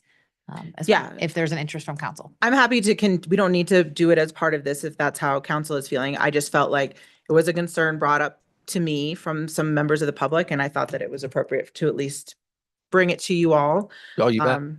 But yeah, I can hear both sides of the concern. And I definitely, know that it's tough when things change, especially for some people that are in our older population. It's just a little bit harder to keep up with the pace of things changing and knowing what they don't want to be, penalized for something that they were unaware of. So. Great. I did get one note from Josh that I just wanted to share. One other aspect of free Sunday parking is just during our festival season where we would be enforcing pretty strictly on parking for those Sundays. So that added nuance to share. All right, that is an added nuance. Okay, so let's separate that discussion out. And unless there are any other questions for Hayden or Lance, I will open it up to public comment. Is there anyone in the room for public comment on parking? Please. Yeah, please step up to the microphone. That's okay. As an employee of the Telluride School District, would this affect the faculty at the elementary school, or would they be thought into this as well? They do use a lot of parking around that area. The elementary school currently only has about 12 parking spaces. So that would be a big trouble for teachers in that vicinity that are parking. So the street behind the elementary school is not part of that. So they would just have to park further up. So off of Columbia, is it Galena? Yeah. Right, Galena. That Galena is not part of the new parking map. So it would just be Aspen and Townsend and then on Columbia. But if they go further into the residential area, then that would still all be. But is that still zoned with a permit With though? a permit. They have the parking in the back of the elementary school too, and in the front. Yeah, and it's one of the But if you go biggest- up higher, it doesn't, it goes away. All of the permits go away. I think one of the biggest educators, and Lance and Hayden, who are the experts on this, can maybe better communicate. But a lot of these areas that I think you're specifically talking about, the extension of the metered parking, while we did add the meters for a charge, there's always been a 2-hour parking limit. So parking there for a day while working has never been an ability. In fact, with the meter parking, we've extended that to a 3-hour parking limit. So just again, a re-education of what is changing and what is not changing. And that has never been somewhere that someone could park for a full day of work without moving their car. So just kind of wanted to point that out as well. That was the only comment I had. Thank you, guys. Great. Thank you for that. Seeing no one else in the room for public comment. Tiffany, is there anybody online with their hands raised? No, I'm not seeing anybody online with their hands raised. Okay. Unless there is any further discussion from council, or questions for Hayden or Lance, I would entertain a motion. I move to approve a resolution of the Town Council of the Town of Telluride, Colorado, expanding the town's metered pay-to-park zone, increasing the town's pay-to-park metered rates, implementing a 30-minute free parking pilot program, and adopting other parking restrictions, rules, regulations, and standards for parking within the Town of Telluride. We have a motion from Mian. Do we have a second? Second. We have a second from Jesse Ray. Mian, how do you vote? Ian, yes? Jesse Ray, yes. Elena, yes. Ashley, yes. Sorry, we moved pretty quickly there. I was looking at a different motion that included amending the Silverjack garage overnight rate that I don't think was included in the motion. Yeah, was it versus the item on the agenda? Yeah, so it was, You want to just add that, Dan, as a friendly amendment? Yeah. Sure, happy to. Are we allowed to do that once voting has started on this? Well, current motion? yeah, don't know I if we think are. you need to, Do you want to, we can do it as a separate motion? so Kevin, how let's about, read the motion back. how about, because I think Let's take Mian the- read the action item instead of the motion that was suggested. So it's a and so that is the difference. So can we withdraw her motion? Is that the cleanest way to do it? Let's back up. I thought the motion was to approve the resolution.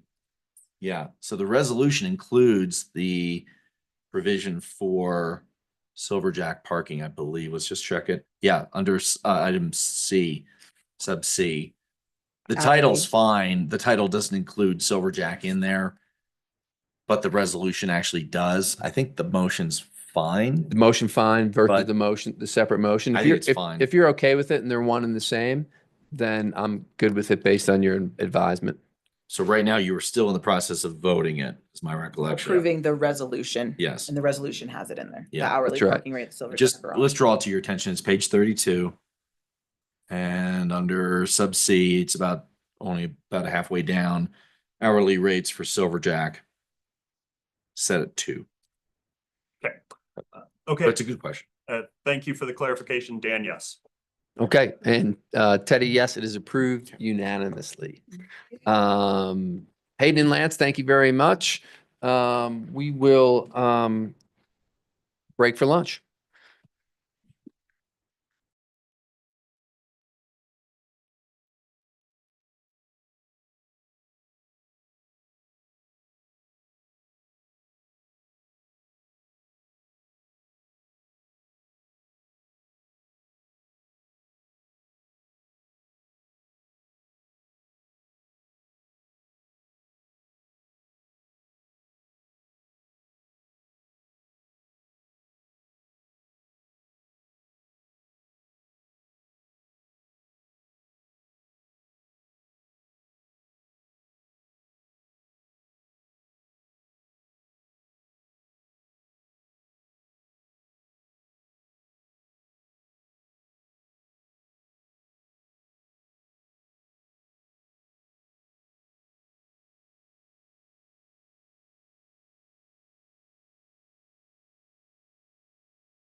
Council good to?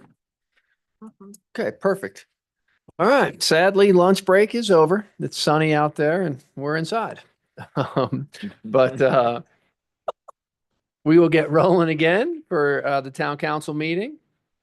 And we will start with the one item that we rolled over in the morning session due to time is agenda item number 5, and that is the consent calendar. Do I have a motion to approve the consent calendar? I move to approve the consent calendar as presented. Second. We have a motion from Mian and Jesse Ray, was that you on the second? Yeah. All right, Mian, how do you vote? Me and yes. Jesse Ray, yes. Elena, yes. Ashley, yes. Dan, yes. And Teddy, yes. The consent calendar is unanimously approved. That gets us back to agenda item number 6, and it is public comment. Public comment is on non-agenda items only. Each person will be allotted no more than 5 minutes, and overall public comment will be limited to a total of 45 minutes per council meeting. Is there anybody in the room for public comment? Dave, step on up to a microphone, please. And Hi. state your name. This is Dave Valentine, and I just was at the library here in the last couple days and noticed that they recycle household batteries, like small ones out of like flashlights, etc. And apparently there was a raise in the cost to the library of those, and so they're no longer going to do it.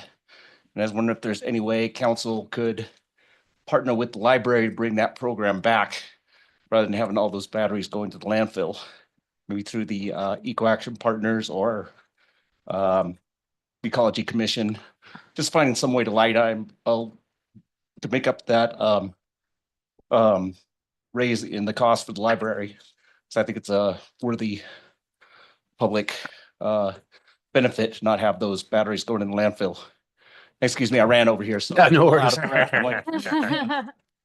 But if you guys can think about it and do that, I think people would appreciate it because that battery box always seems to fill up every week. Yeah, that's a great point, and thank you for bringing that to our attention. All right, thanks. I'll have staff check in with the library and we kind of look into that. So thank you. Awesome. Dave, thank you. Is there anybody else in the room for public comment? Seeing nobody in the room. Tiffany, do you have anybody online? Mark Halper online. Okay.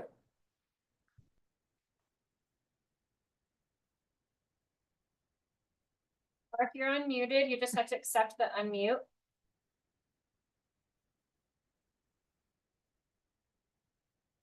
Mark might be having a hard time unmuting.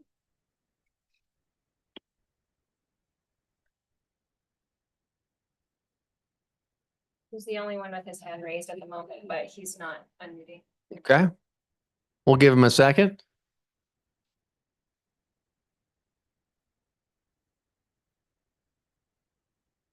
There we go. Hello. Hey, Mark. Hello. We can hear you. Hello, is this Teddy?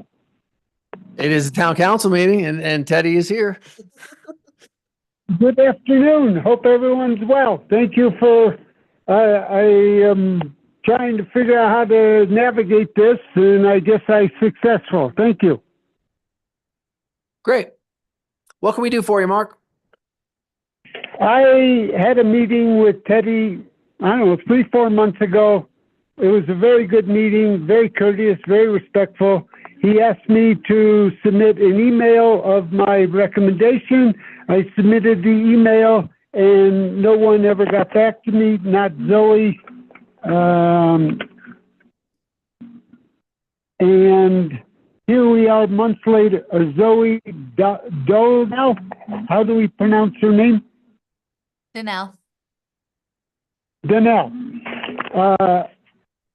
Teddy acknowledged it was sent to staff and no one ever got back to me. And it's now been 3-4 months. And the request was that the town council and Teddy, as mayor, acknowledge and provide for the community to voice their opinions, criticism, general comments and for the town council to tally those different requests, those different opinions, and see how many of them are repetitive on the issues of parking, traffic, growth, and make a more concerted, conscientious effort to address these instead of ignoring. Teddy and I have been communicating the last couple of weeks in a very courteous manner. I am most appreciative to Teddy for his email communication, but he's basically, in his own manner, in his own way, saying, Mark, you just need to adapt. Everything changes, and the Telluride that I experienced in the early 70s when I came here is gone. Well, it doesn't need to be gone, and we don't need to have this kind of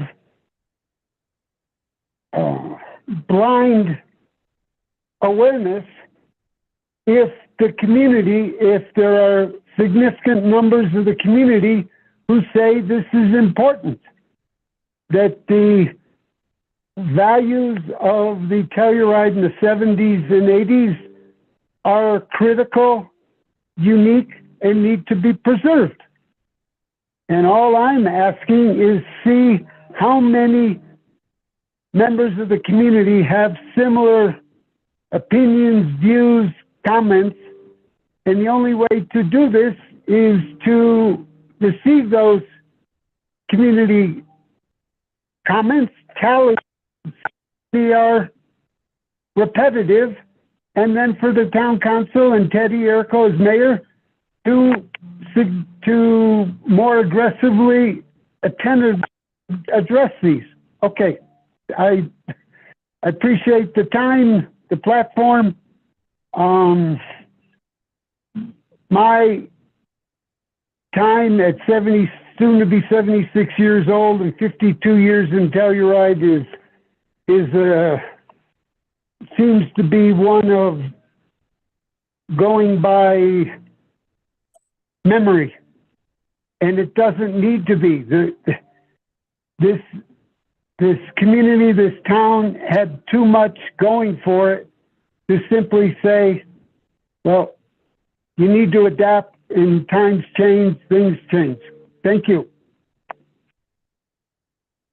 Mark, thank you very much for joining the public comment for town council today and clarifying some of your comments that we have talked about previously.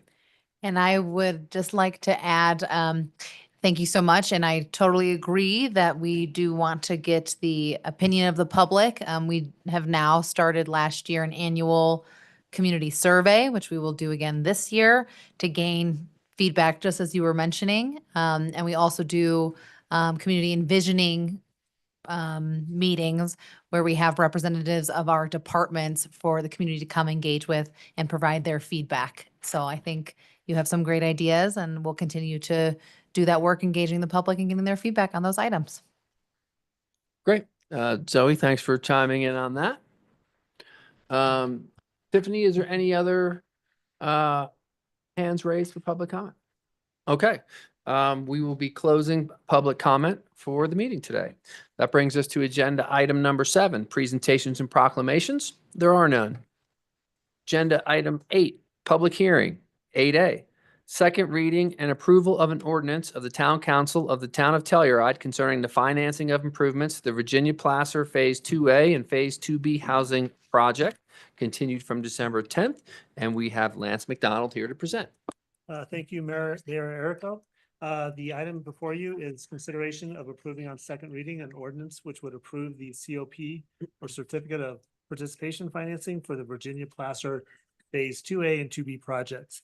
As you may recall, this was continued from the December 10th meeting and the January 14th meeting. And in addition to providing funding for this, the VP project, this would also allow us to combine the COP with the approved project of the Shandoka building of Phase 2. Normally, we bring forth the financing approaches for a specific project at the same time that we present the project plans, the GMP, and the project schedule. In this instance, we took advantage of underwriter efficiencies and credit rating efficiencies by having this COP approved at the same time as the Shandoka project COP. Right now, we are still in the value engineering process for the Virginia Placer project, specifically the 2B building and the amount of cut and fill and soil nailing and shoring that's necessary for the foundation. We are making progress on that, but right now, staff's not in a position where we'd be recommending proceeding with the project at this time. However, approving the second reading of the ordinance at this time does keep our options open in the future. Specifically, approving this ordinance right now would allow the VP project's financing to be approved for a one-year period, but does not obligate the town to use that financing. In the event that we do decide to proceed with the Virginia Placer project in the future, there would be a specific motion made that would authorize the mayor to execute the COP financing for the project. If approving of the ordinance also preserves but does not require the opportunity to combine this the PP project COP with the Shandoka's project into a single COP, that would result in approximately 100,000 in savings and cost of issuance expenses, and the aforementioned staff efficiency with managing the COP. And that was raised at the last meeting, where having the finance department manage one COP is more efficient than having them manage two separate COPs for two different projects.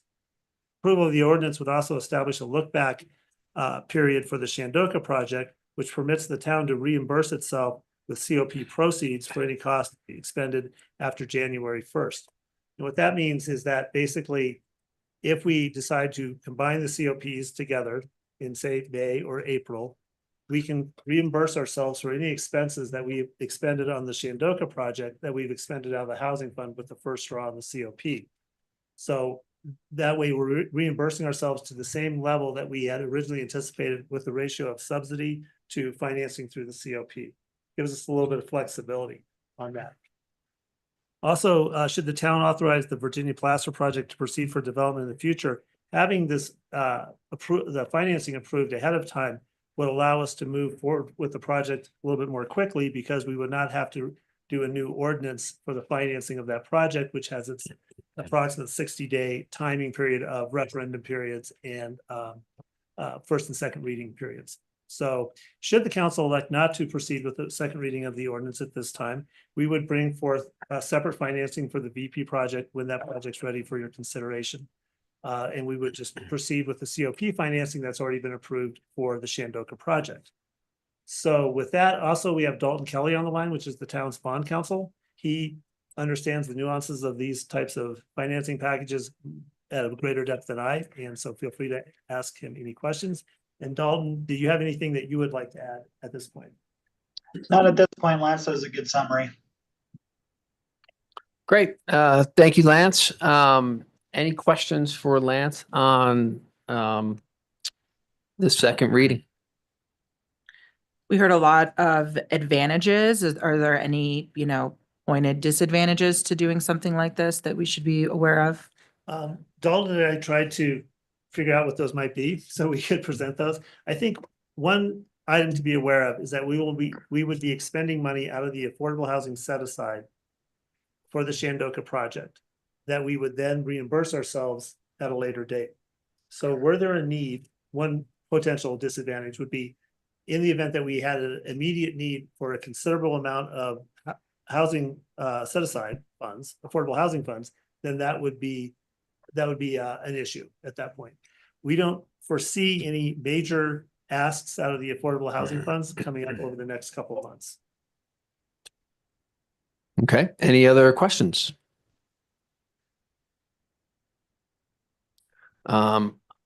Seeing no more questions of Lance, and it's a public hearing, I will open up this to public comment on this item. Is there anyone in the room?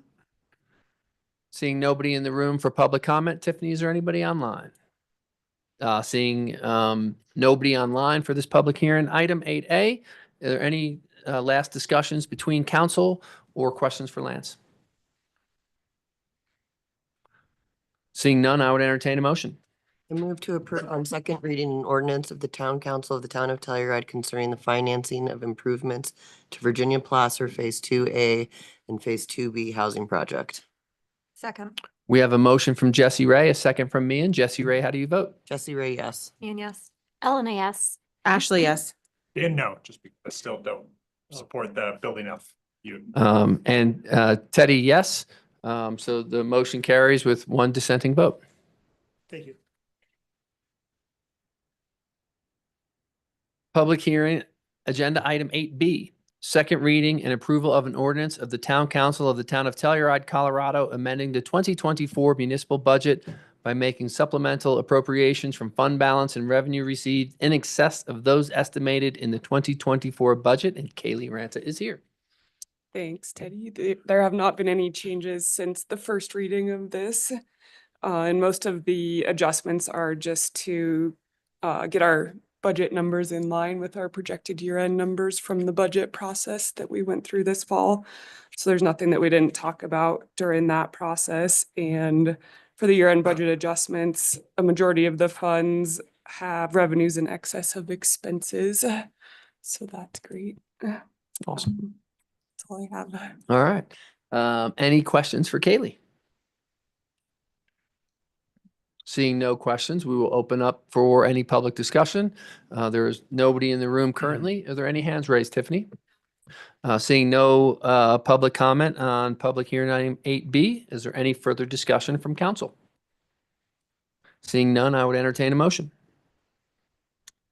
I move to approve on second reading an ordinance of the Town Council of the Town of Telluride, Colorado, amending the 2024 municipal budget by making supplemental appropriations from fund balance and excess 2024 fiscal year revenues. Second. We have a motion from Mian and a second from Jesse Ray. Mian, how do you vote? And yes. Jesse Ray, yes. Elena, yes. Ashley, yes. Dan, yes. And Teddy, yes, that is approved unanimously. Kaylee, thank you very much. Moving right along, we have 8C, which is a second reading and approval of an ordinance of the Town Council of the Town of Telluride, Colorado, amending the Telluride Municipal Code by adding a new Division 5, prohibition on the sale of dogs or cats by retail pet stores within Chapter 7, Health, Sanitation, and Animals. And Ally Slayton is here And Harper. with her. Thank you very Hi, much. for the- Harper. Yes, thank you for the introduction, Mayor Erico. At the request of Councilmember Enright, there is the assistant to the assistant town attorney present today for this item. So this is the second reading of an ordinance which would prohibit the sale of animals at retail here in the town of Telluride, mostly just dogs and cats. We did discuss this briefly at the last meeting. There are no changes. This would be the second approval and would be placed into the municipal code after today's meeting if you do pass it as is. So with that, I'm happy to answer any questions you might have today. Great. Ally, thank you so much. Council, do we have any questions for Ally? Seeing no questions, we'll open up this public hearing item for public comment. There's nobody in the room unless Harper's got a bark for us.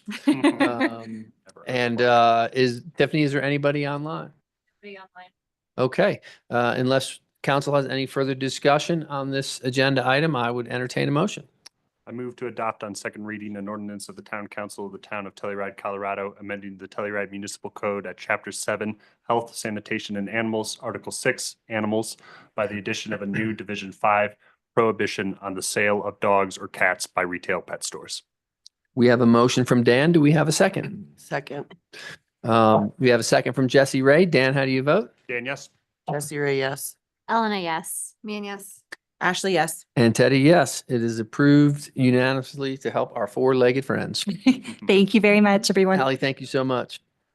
That brings us to public hearing, item 8D, second reading and approval of an ordinance of the Town Council of the Town of Telluride, Colorado, amending the Town of Telluride Municipal Code at Section 6-1-35, cumulative short-term rental limitations. And Kevin Geiger will present. Thank you, Mr. Mayor. Kevin Geiger. I'll present on agenda item 8D. This is second reading. It's also a public hearing before you for approval of an ordinance to amend some of our provisions in our short-term rental regulations. Specifically, we're looking at section 6-135. You will be familiar with this. You had it on first reading at your last council meeting. You've also had some fairly extensive discussions about the general issues associated with this and the litigation that's ongoing regarding this same provision in our municipal code. I am happy to report that if town council passes this discrete amendment to our short-term regulations, we will conclusively resolve the litigation that's pending right now regarding Mountainside, also known as the Coonskin Condominium Association Owners, Coonskin Condominium Owners Association litigation that's now pending in federal district court and which was first started in state district court. Just a little bit of a brief overview of the issue. Kevin, I'm going to interrupt you for a I didn't second. want to interrupt you, but I'm going to recuse that's right. because I have ownership in that exact property. And that's Sorry. right. Forgot as well. We did that last time. Yep, thank you. Yep, sorry for that. That's You all didn't right. hear I anything other missed than it. the public presentation. Okay. I'll pick up there. What I wanted to do was to draw your attention to the specific language that's applicable here. There's a memorandum in your packet materials. You can find that at page 110. The ordinance itself is found at page 112. And what we're looking at doing is adding one discrete paragraph to the very end of Telluride Municipal Code, section 6-135. You'll remember in the comprehensive revisions that town council undertook in October of 2023. And this was the culmination of about a 6-month public process to look comprehensively at our short-term rental regulations. One of the provisions that did find its way into Telluride Municipal Code 6-135 is a cumulative short-term limit. What that means is originally the language was that there would be a financial interest limit that an individual or corporate entities together could not own more than two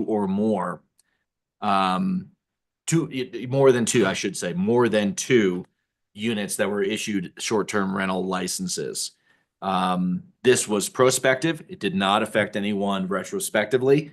So this was going forward. Objections were raised to that during the litigation. There were a number of issues advanced in the litigation, but the one that we distilled down that would cause or have you consider a revision was a simple change to the very bottom of that section that would make it clear that the limit, the cumulative STR rental limit, would not apply if those units are either restricted by land use or zoning requirements or by a private covenant, that they cannot be used for short-term rental.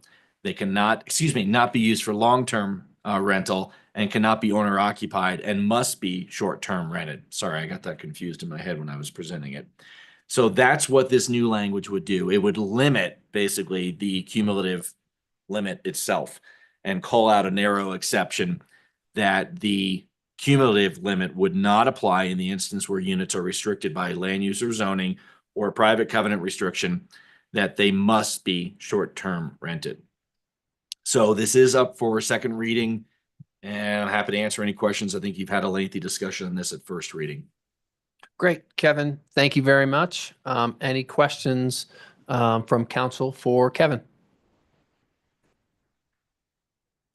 Seeing no questions and nobody in the room for public comment on this public hearing item. Tiffany, do we have anybody online? Not seen any hands raised. Seeing no hand raised online, unless there's any further discussion from council, I would entertain a motion. I move to approve on second reading following a public hearing on this issue. An ordinance of the town council of the town of Telluride, Colorado, amending the town of Telluride Municipal Code, section 6-1-35, cumulative short-term rental limitations. We have a motion from Dan. Do we have a second? You go ahead. Second, We have a second from Elena. Dan, how do you vote? Dan, yes. Elena, yes. Jesse Ray, yes. Me and now. And Teddy, yes. It passes with one dissenting vote. Tiffany, do you want to give a knock on the door for Ashley?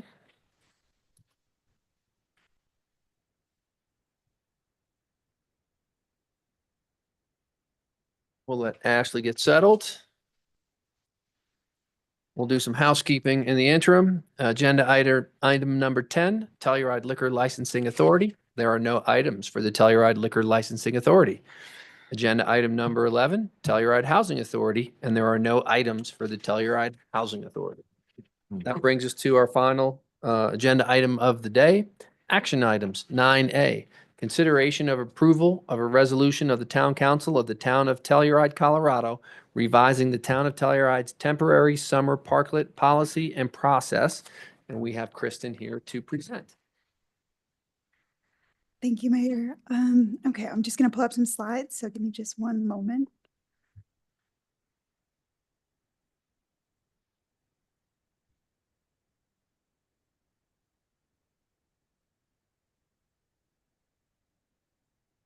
Okay, so this is consideration of amendments to Resolution 16, Series 2024, a resolution of the Town Council of the Town of Telluride, Colorado, updating the Town of Telluride's temporary summer parklet policy and process. The most recent updates to the temporary summer parklet policy and process. Staff had presented a resolution at the April 2nd, 2024 Town Council meeting, modifying some of the provisions of the temporary summer parklet program to include, and I'm just reminding you of this so that we're sort of up to speed together, Public Works Department review and approval of parklet locations to ensure safe distance from public improvements, allowances to extend parklets in front of adjacent storefronts when work, repairs, or maintenance to the town's infrastructure would otherwise be hindered by the parklet location, subject to adjacent tenant approvals, potential for shorter parklet use periods in cases where improvements impact the parklet locations, and possible reduction and/or waiver of fees for parklets used for a very short duration due to public improvements in the right-of-way. So that is what what Town Council approved on April 2nd, 2024. So now, this year, I come before you to update you. The Public Works Department has indicated that significant work in the right-of-way in 2025 to improve safety and accessibility, including along Colorado Avenue, is likely to affect several temporary summer parklets. In addition, there is a need for clarification within this resolution of the calculation of fees for parklets consistent with Town Council's adopted parking fee schedule, clarification of the shade structure side covering prohibition exception provision, and further clarification that food service businesses specifically may apply for a temporary summer parklet permit. The proposed revised resolution on temporary summer parklets includes some minor adjustments to the April 2024 resolution to address these items. In addition, there are a few very, very minor edits in there as well, just to clean it up. So, give me one moment here. Okay, so those revisions in the proposed updated resolution are: one, clarification that the Public Works Department will make the determination as to whether anticipated work to construct public safety and accessibility improvements may require the relocation of specific parklets for the duration of the temporary summer parklet season, with the relocation placement subject to Public Works Department approval.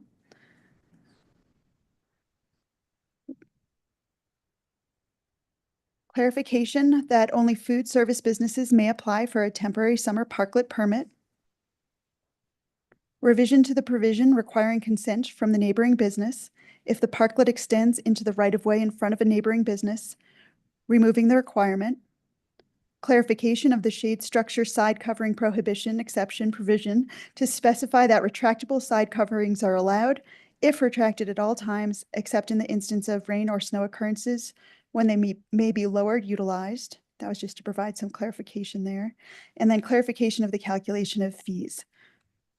And then I have a proposed motion here. If you were to review the revised resolution and wish to approve it, I am happy to answer any questions. I could also, if needed, walk you through some or all of those revisions on a one-by-one basis if necessary. You let me know what is most helpful to you. Thank you. Great. Thank you very much. I think best way to go about it is if any council member has any questions for you or clarifications on what you have presented, and we will start there. Dan? Yeah, more of a comment, and the piece of feedback that I received from a couple businesses, and just making sure that there's clarity and making sure I'm of the right understanding. So that the first bullet point of the major change, number one, the clarification, the Public Works Department will make a determination, et cetera. The concern is just that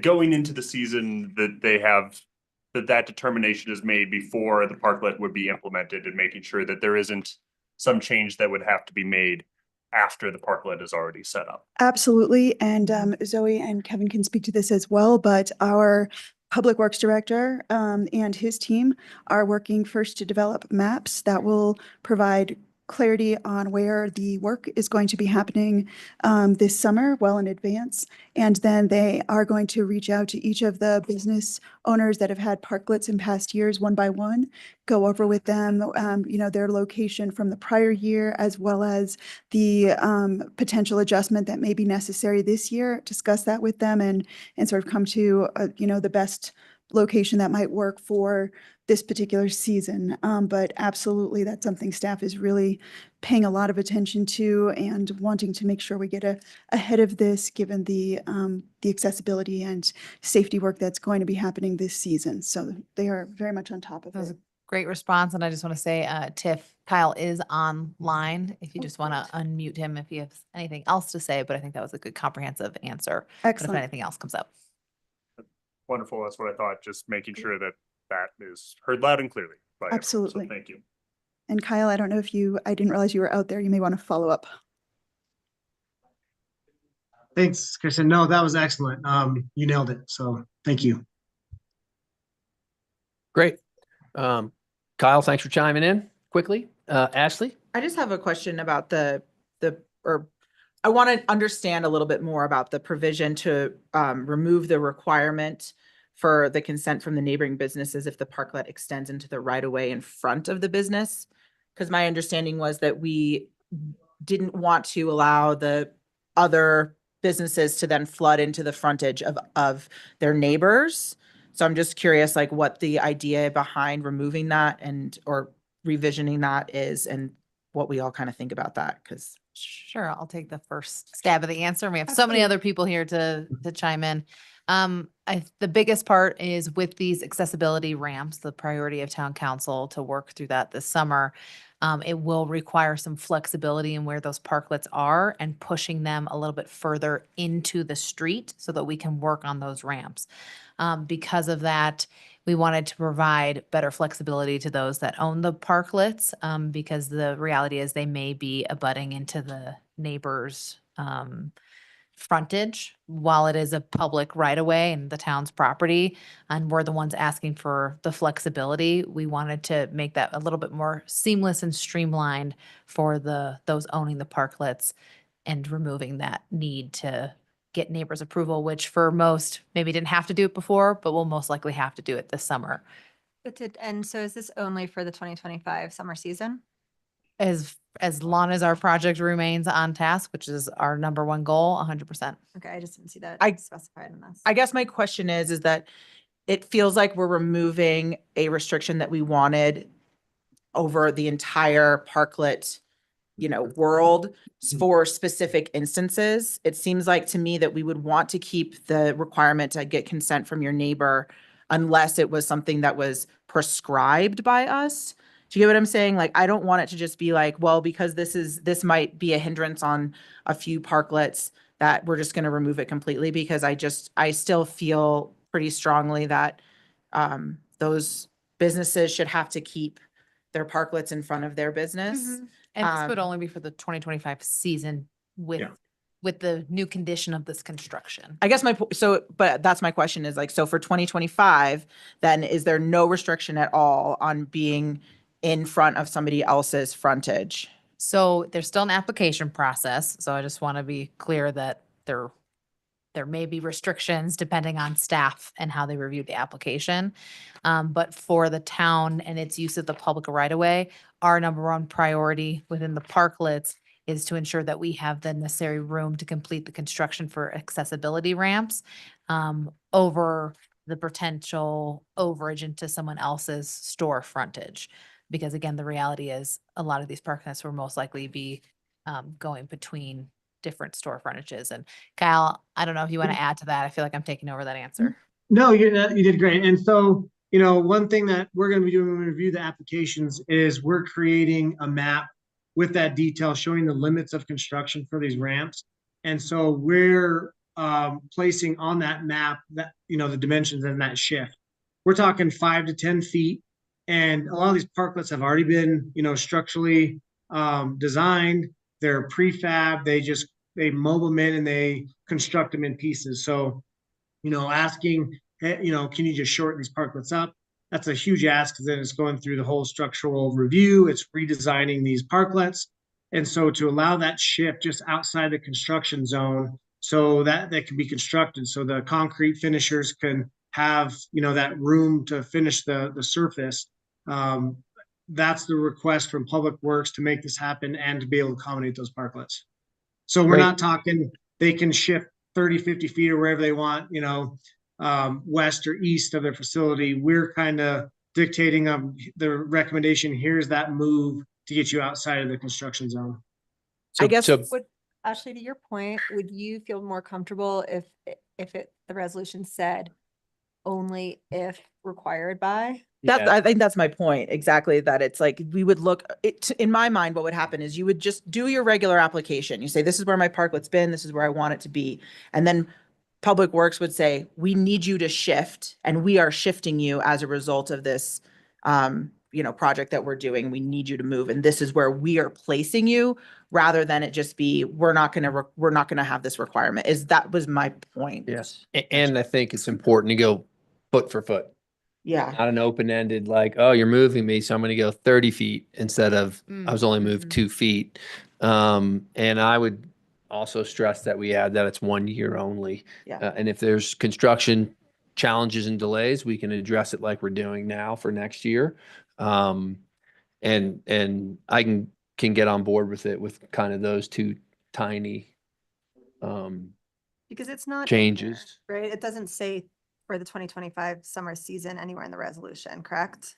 No, it doesn't. No, and It it doesn't. doesn't. I just want to make sure I It, wasn't it, missing it. it does it say, I don't know if foot for foot wouldn't be the right term, but the same, the parklet has to be the same linear length that it was if it gets moved. These are Yeah, excellent as points. part of that application, they'll be submitting the structural design that has the original dimensions. So they can't go outside even the footprint or the look of what has already been approved for previous years.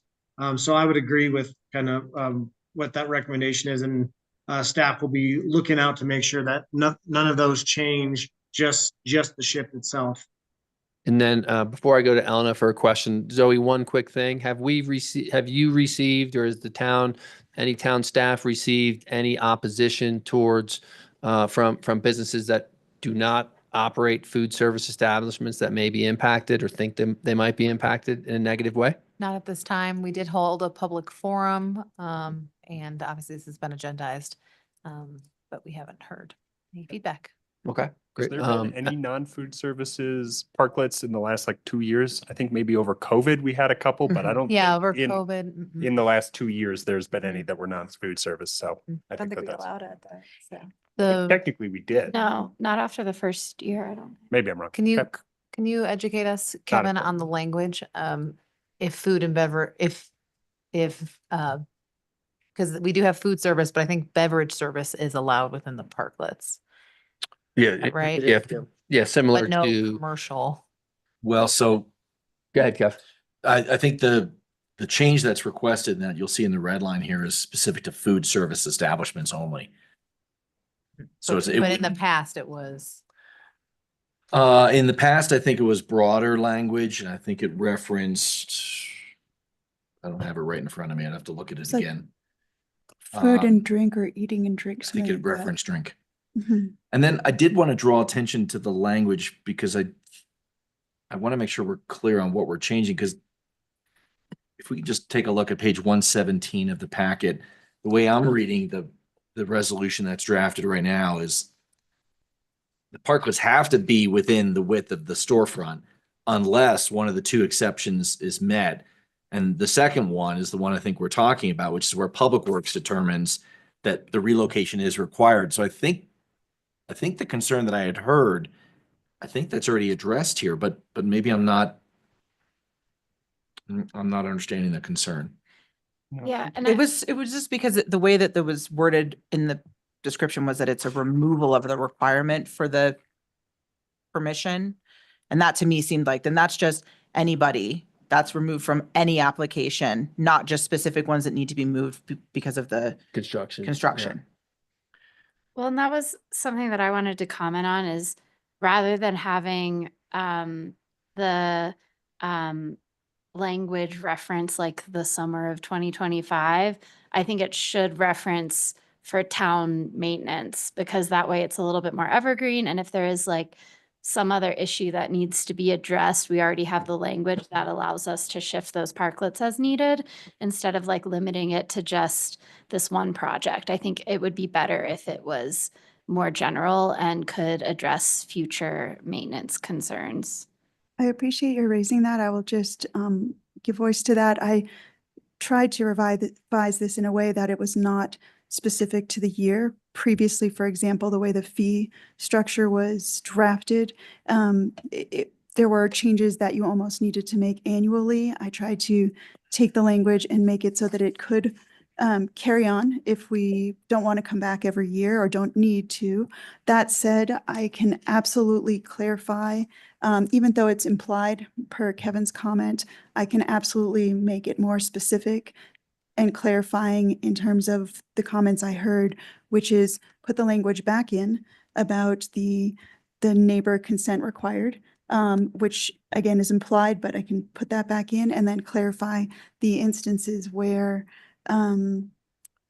per Public Works discretion or as prescribed by Public Works, it can be adjusted and without the consent of neighbors, because we need to have that flexibility this year or we won't be able to move forward with the projects we need to. Is that a balance for what you're looking for? And again, ideally without saying 2025, Yeah. but leaving it open. For me, that helps remove the 1 year requirement because it has to be approved by staff. But Dan, you had your hand up first before me and. Sure. I think Elena's comments are captured here. I'm looking at section 7, subsection E, subsection 2. So starting there, parklets may not extend beyond the width of the parklet's business's storefront with the following exceptions.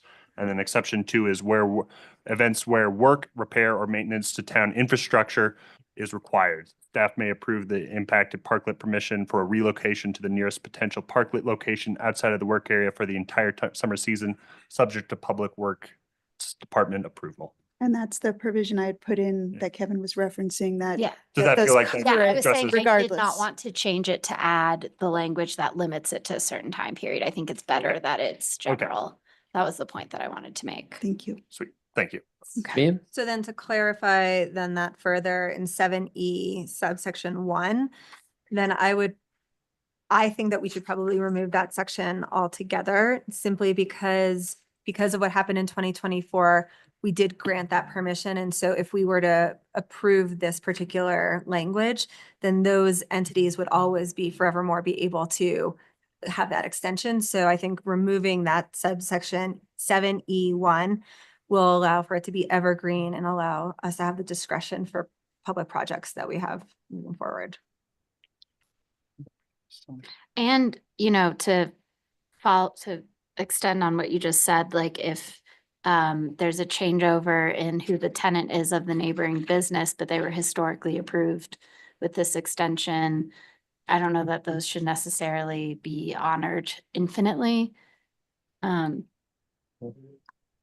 of the opinion, I don't like the requirement of requiring neighbors' approval. I think if you have, it's not out of the realm of possibility in my mind to have infighting or just personal disagreements or things where you're giving veto authority to somebody who just might not like you for whatever reason.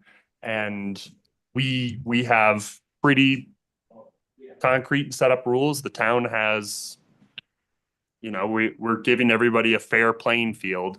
And it feels a little unfair if somebody just has some sort of personal disagreement with the neighbor, that means they don't get the same thing that is then offered to everyone else. But if It's not offered to anybody else And and I it think impacts that their business. there's not parity to begin with, right? Because a retail establishment doesn't have the same rights to put a parklet in They can't place put something in as front a of their. food establishment. And so I think, Hold on, let her finish. yeah, let me just complete my thought. I think that if we simply keep it with 7E2, that if work, repair, or maintenance of town infrastructure is required, they are allowed to move over that's fine because we have the ultimate authority, but I don't think that we want to take away another business's right to their storefront. In lieu of another business's desire to have additional expansion onto the street. Ashley had her hand up first, so. I think actually Elena had. Okay, sorry. I'm over here. So I'm actually remembering why this got put in here in the first place, and I kind of am backstepping on what I just said because I spoke with a business owner who has a restaurant, and they built their parklet according to like a previous version of these guidelines, and they had built it to extend in front of their neighbors. And then if we roll back, they invested a lot of money in it. And their concern was that if we change it, then all of a sudden they have to reconstruct part of their parklet to be shorter. And that was the concern. And I'm like now remembering that specific conversation I had. And I actually advocated to put this in here a year ago. So now I'm remembering the reason that we did that. So I don't know. I'm going to argue that maybe we leave it as is, but add a provision of like, yeah, if it's ongoing consent with the neighbor and they had that relationship and they invested a lot of money in this parklet that, you know, extends 5 or 10 feet in front of their neighbor, I can see the reason to continue to allow that just from the private investment standpoint. And it's still falling within the same realm of your linear footage? What was the question? Like in the circumstance where it doesn't shift? It's that the specific one I'm thinking about, should I just say what it is? It's Butcher and the Baker. It's Butcher and the We all know Baker. what it is. Yeah, Yeah, it's Butcher and the It was Baker. from last year, yeah. Yeah, and she had built a parklet that took up 2 parking spaces, like 2 evening parking spaces, but it extended in front of Fuel a little bit.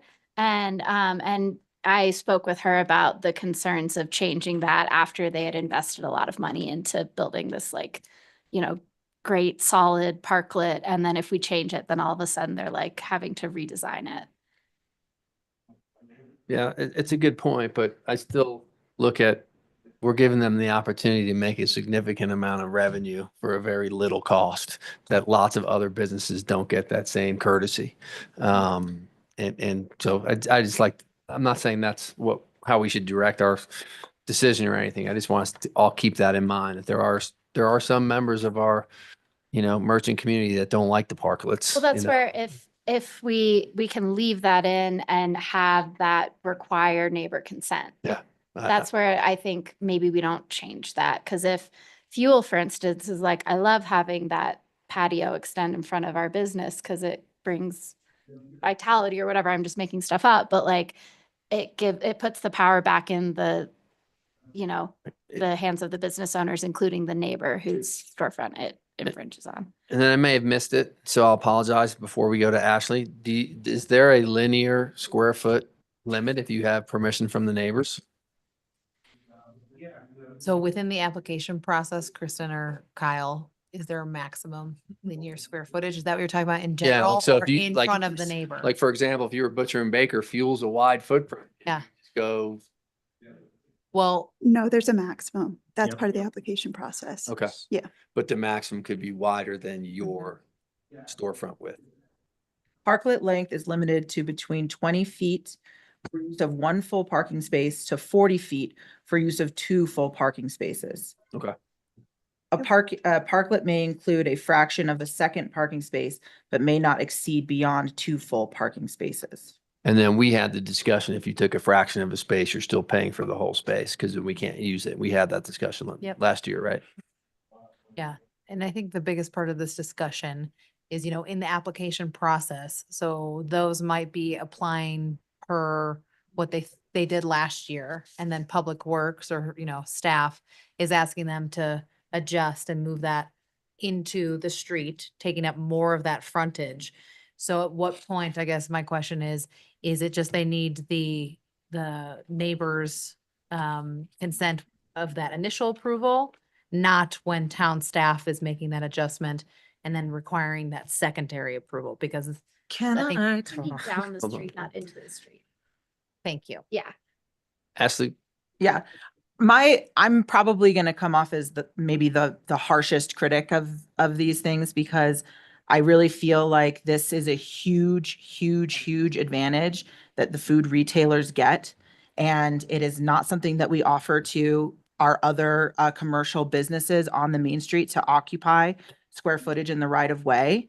I think that it is absolutely appropriate for a business owner that has Main Street frontage that is not allowed to have a parklet to say, I do not want a parklet blocking the front of my building, because that's how I advertise to people so they know what my store is, they can see in, whatever that is. I just think that it's really, it would be inappropriate of us to just allow those. I understand, and I remember the same discussion with the butcher and the baker and fuel, as that was kind of the example. I understand that those types of kind of symbiotic relationships were created with some businesses previously.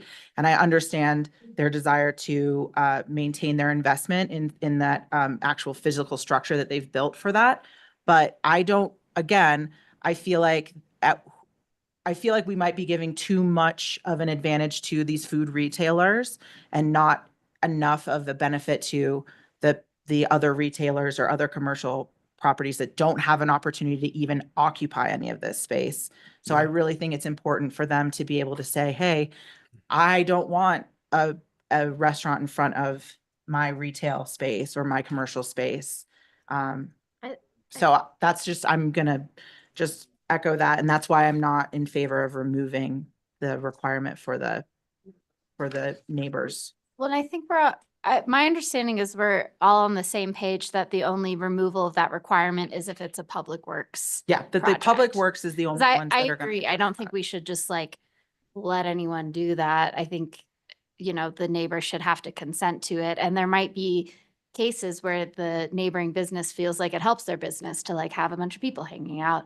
So I think we're on the same page. Am I? Yeah, I think so. Okay.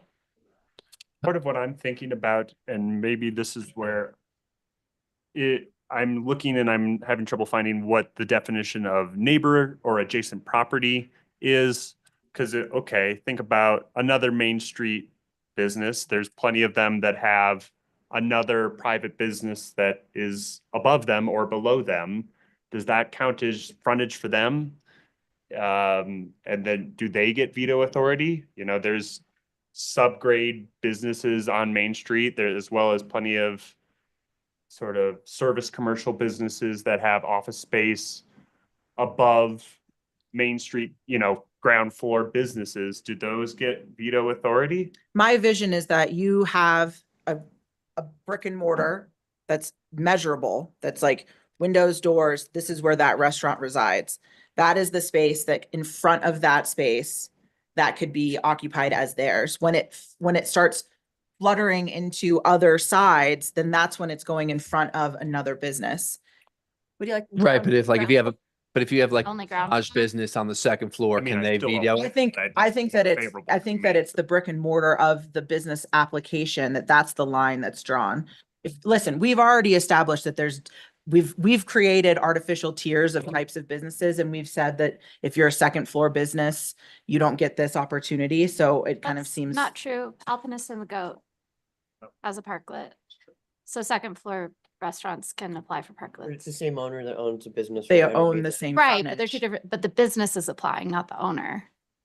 Right, and someone who may be on the second floor or ground or subgrade may feel impacted by. Well, I would that agree. I think that if you had, so like, that space that the gallery exists in right now, it's the same owner as we know.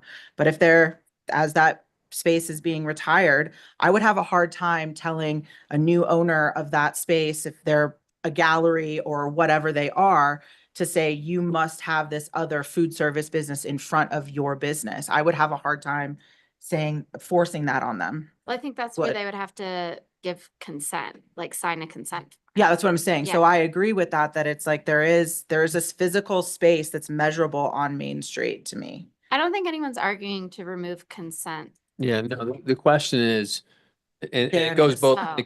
but I don't, yeah. the question goes both ways though, right? Does a second floor restaurant have the right, if it's a different owner on the first floor, that's not a restaurant to have a parklet. We don't have that circumstance now, but someday we could. And then vice versa, if you have a business on the second floor and you don't want a parklet, do you have the right to voice What displeasure happens with if there that? was two restaurants on top of each other, a first floor and a second floor restaurant? Who would get the frontage? Right. And so, I mean, we're splitting hairs a little bit and good thing it's a short meeting today, so we can. But it was. Okay, we scheduled 45 minutes but, just for this, so. But basically, we could handle that case by case, I guess. But, how do you figure out who gets the rights to apply for what if they're not Yeah. at Main Street level, and who gets the right to voice an opposition to something if they're not Main Street level? And I will just also note, of course, that it is in our best interest to come up with something that is in perpetuity and it's Mhm. going to work in the long run. But we can't work through all the hypotheticals. So if a situation comes up and we need to adapt, we can address some of those into the future. I can live, it seems like the consensus is that you want to maintain some form of consent from adjacent businesses. But I would really want to define that more clearly, because it seems like that is a pretty wide open door. I'm thinking about like the Grand that has almost a dozen offices above it. And do you have to get consent from all dozen of those different businesses or people? That seems like a lot. That seems very onerous to me.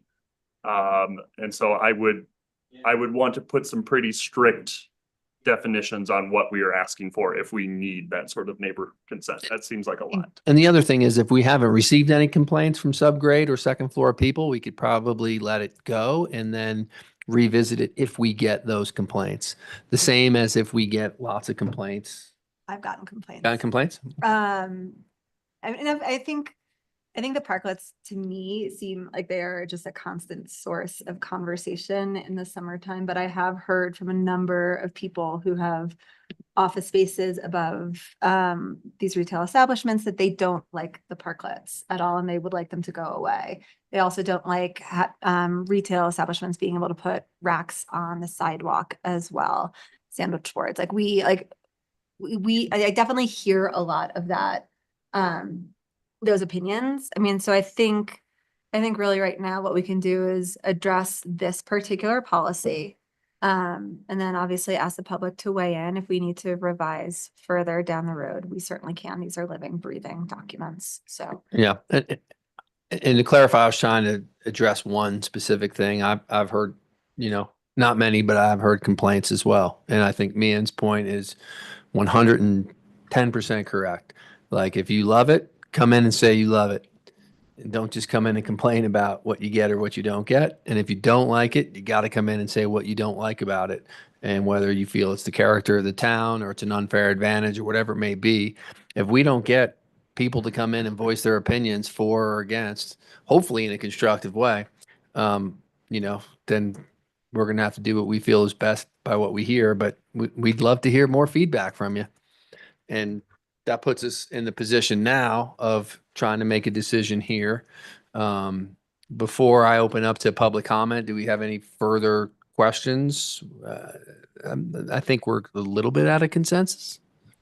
I think one thing, as I'm listening to this discussion, ultimately, when you come to the decision-making point, I would need clarification on 7E, number 1, whether it sounds like you're leaning towards retaining it, and you will decide that if you're retaining that, whether or not it is constrained to where parklets extended in front of the adjacent tenant during the previous summer season of 2024, or it's more open-ended. And that's where I would be, as I'm hearing the conversation go, that is where you're considering adding with required consent from the neighbor.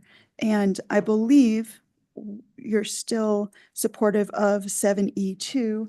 And I look to Kyle here, which is when it's public works and there is a need due to projects we have to be able to move it without consent. Just making sure I hear that from you. If I'm hearing it correctly, reflect it back at me when you get to the decision-making point. Can I just speak? I think that we should be removing 7E1 entirely. And I do think that we should be adding language to reflect that permission is granted by the property owner or lessee of the neighboring ground floor establishment if the parklet extends into the boundaries of their storefront. So no grandfather? I don't think so. I mean, I think, because I think what we made a quick and fast move last year to accommodate something that was slightly unforeseen. And so I don't want to set that as a precedent. I'd rather remove that and have this be something that is evergreen and can be granted. Right. Because the reality is if nothing changes, then nothing changes. It's just if a different owner or a different business comes in and wants that adjustment, then that's a change in circumstances and That's should honor right. that. I mean, More equitable to newer businesses so that older businesses don't have an advantage over new ones. especially if it's food versus food. Yeah, I agree with you. Yeah. Yeah. Because you could have a situation where a new restaurant comes in a space that wasn't a previous restaurant location, and that previous owner had granted a override or allowed them to go in front of their business, and then that new business owner is now with lesser of like an opportunity for a parklet too. And before we get kind of consensus on that idea, I'd love to hear from the public if we have anybody online, because there's nobody in the room. And then secondarily to that point is, as we move through 2025, as Mian stated and I stated, please, in quantitative form, at a meeting, via email, however that is, please, what do you love? What do you not love? And get us more informed, moving forward. We have a good idea, but we'd love to have more feedback. Tiffany, do you have anybody with their hands raised? Okay. We can unmute Megan, please. Oops, hi, can you hear me? Yep. Thanks for listening to me. Thanks for talking about my situation in particular. I just wanted to explain something the way I understand what you are talking about with the neighbor consent. The neighbor consent thing for us has always been fine. It's a good opportunity for myself and my neighbor to have a conversation about the impacts of the parklet. And I believe that no matter, or if the wording isn't changed, it still allows me the opportunity to ask my neighbor for that 3 feet of space. And the grandfather thing had more to do with the new language, which last year you were talking about never allowing someone to go 3 feet into another person's space. So I just want to make sure that I'm still able to ask my neighbor, and yes, she has the ability to say no to something that I've, spent money on, but I just want to make sure that that language stays in there if it's possible, so that, my relationship with my neighbor can continue as long as I'm the one applying. If I were to sell my restaurant to somebody else, they would be putting forth a different application as a different applicant. So that being said, I think, whatever, that language is fine with me and it always has worked well. And it is only 3 feet. But the 3 feet make a big difference when you talk about re-engineering your plan. And, in terms of moving our structures down the block to accommodate for the work that's happening on Main Street, I think I can speak for a few business owners that I've talked to about it. It sounds like we're fine with having to move down. I mean, of course, it's a public right of way, and we're looking forward to having a safer Main Street for pedestrians and people in wheelchairs. So I would say that I'm a big fan of parklets, and I would hope that they continue. The 2 parking spots that I pay for the whole summer, I worked out, about 100 people sit in those 2 spots. So instead of having 2 cars there all summer, I think it adds to Main Street. I think it gives an opportunity for sales tax revenue for the town, and it gives me more seating in a time of year when there are a lot of visitors. And I think that benefits both my business, but also the community as well. So thanks for listening. Thanks, Megan. Thanks, Megan. Is there anybody else, Tiffany? No. Okay. I will close public comment on this action item. Any further discussion amongst council or questions? Are we able to come up with something to give more definition to who will have veto authority and who are we asking for consent from specifically? Do you think, so I wrote this up, so let me know if you think that this works. adding language to reflect that permission is granted by the property owner or lessee of the neighboring ground floor establishment if the parklet extends into the boundaries of their storefront. That's what I would Yeah. agree with. And I'm okay with that. And if we get complaints from subgrade and second floor, we can address that next year. And this way it makes the provision consistent that if we don't hear anything, we're just ready to keep going. And same with the overall program. Again, if we don't hear, we don't hear, humor me, we don't hear from the masses on whether this is really a great thing for our community or not a good thing. You seem to hear, some outliers who don't like it. And I think it's safe to say the people who put the effort in to build the parklets like it because it enables them to significantly increase their revenues. But we don't hear from the main heart of our. I would say I hear from people, and for the most part, I find people love the parklets. I hear the exact opposite. Okay. Yeah, and I hear from some, but not enough to sway the needle. So I guess we hear both. We hear both. I didn't want to make it seem like nobody was complimenting the parklets. No, just in the masses, Yeah. I think that this specific topic is definitely it's a double-edged sword for our community. I think that there are great benefits of it. We love being outside in this community. It, gives more vitality by having, people on the streets and stuff like that. I have also heard comments about the frustration with the congestion, the parking, the look of a lot, not a lot of some of the parklets relative to others.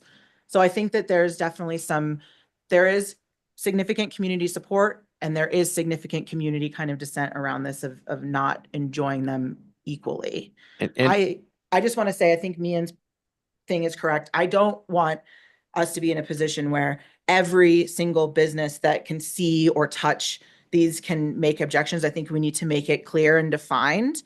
And I think that specifying that it's your first floor neighbors on either side where the parklet would run over in front of their frontage is legit. And that we don't need to make it just that anyone in the town has a free veto flag. And just like parking, if we hear from the masses to change it, we have that right to do that. And we've proven that with the parking discussion. And to add to Ashley's point, there's another, and I brought this up previously, I think in the last meeting, but I think it's worthwhile, is that there are certain business owners who paid a lease rate for being able to serve outdoors when they were unique, that all of a sudden get this competition. And I think, and whether it's, Oak, Corner House, and a few others, they are negatively impacted by it. So there are some other business negative impacts from it as well. And sometimes that's life, but they all have great patios and outdoor seating already. right. But they were that the only that was game in something that town. they You would pay a premium for that versus just paying the parking for that, because if you wanted to eat outside, your options were that limited. And now that's changed because of COVID. And I'm not saying it's changed for the better, and I'm not saying it's changed for the worse, but that other people are financially impacted potentially and probably actually negatively because of it. You were never going to make everybody happy with. No, I agree. But I just want to bring, it's not to argue or anything. It was just to bring a point up that was not referenced, because it is important to understand those business license holders of our community. Not everyone is getting a windfall from the parklets. I'm okay with the language Mian's presented. I do want to check in with our legal department as we do these things on the fly and hear his thoughts on that proposed language. So I just want to make sure that whatever motion goes forward, that you're clear. Originally, I heard that 7E1 would be taken away in its entirety. And I think what you're saying now is it's going to be replaced with alternative language that Mian referenced. And that language sounded fine to me. And I had the same thing, ground floor for adjacent. I think it's great. Yeah, I can make that motion. Love a motion. Okay. So I think we're good. I just, at a moment there, I was a little concerned because I heard someone say, we're going to take 7E1 away completely. But I think what you're doing is you're modifying it. Yeah, got it. Yes, please. I move to approve a resolution of the Town Council of the Town of Telluride, Colorado, amending Resolution 16, Series 2024 of the Town Council of the Town of Telluride, updating the Town of Telluride's temporary parklet policy and process as presented with the following adjustments.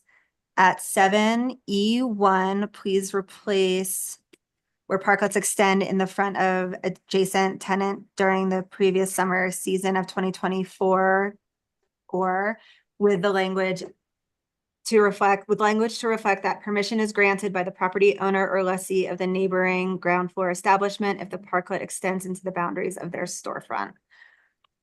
Does that work, Kevin? Great. We have a motion from Mian. Do we have a second? Second, with a friendly amendment, adding the word "or" at the end of section 7E1. So Grammar, please. it just. Accepted. Because it will, then it does. Accepted. Otherwise, it will meet, that section will mean you have to meet both of those Yeah, yeah. following exceptions. You're right. Mian has accepted your friendly amendment. So we have a motion from Mian and a second from Dan. Is that correct? Yes. Mian, how do you vote? Yes. Dan, yes. Elena, yes. Jesse Ray, yes. Ashley, yes. Teddy, yes, it is approved unanimously. That will bring us to our last agenda item, which is adjournment by mutual consent. And for the record of our dissenters, we are still ahead of schedule. Yeah. Yay.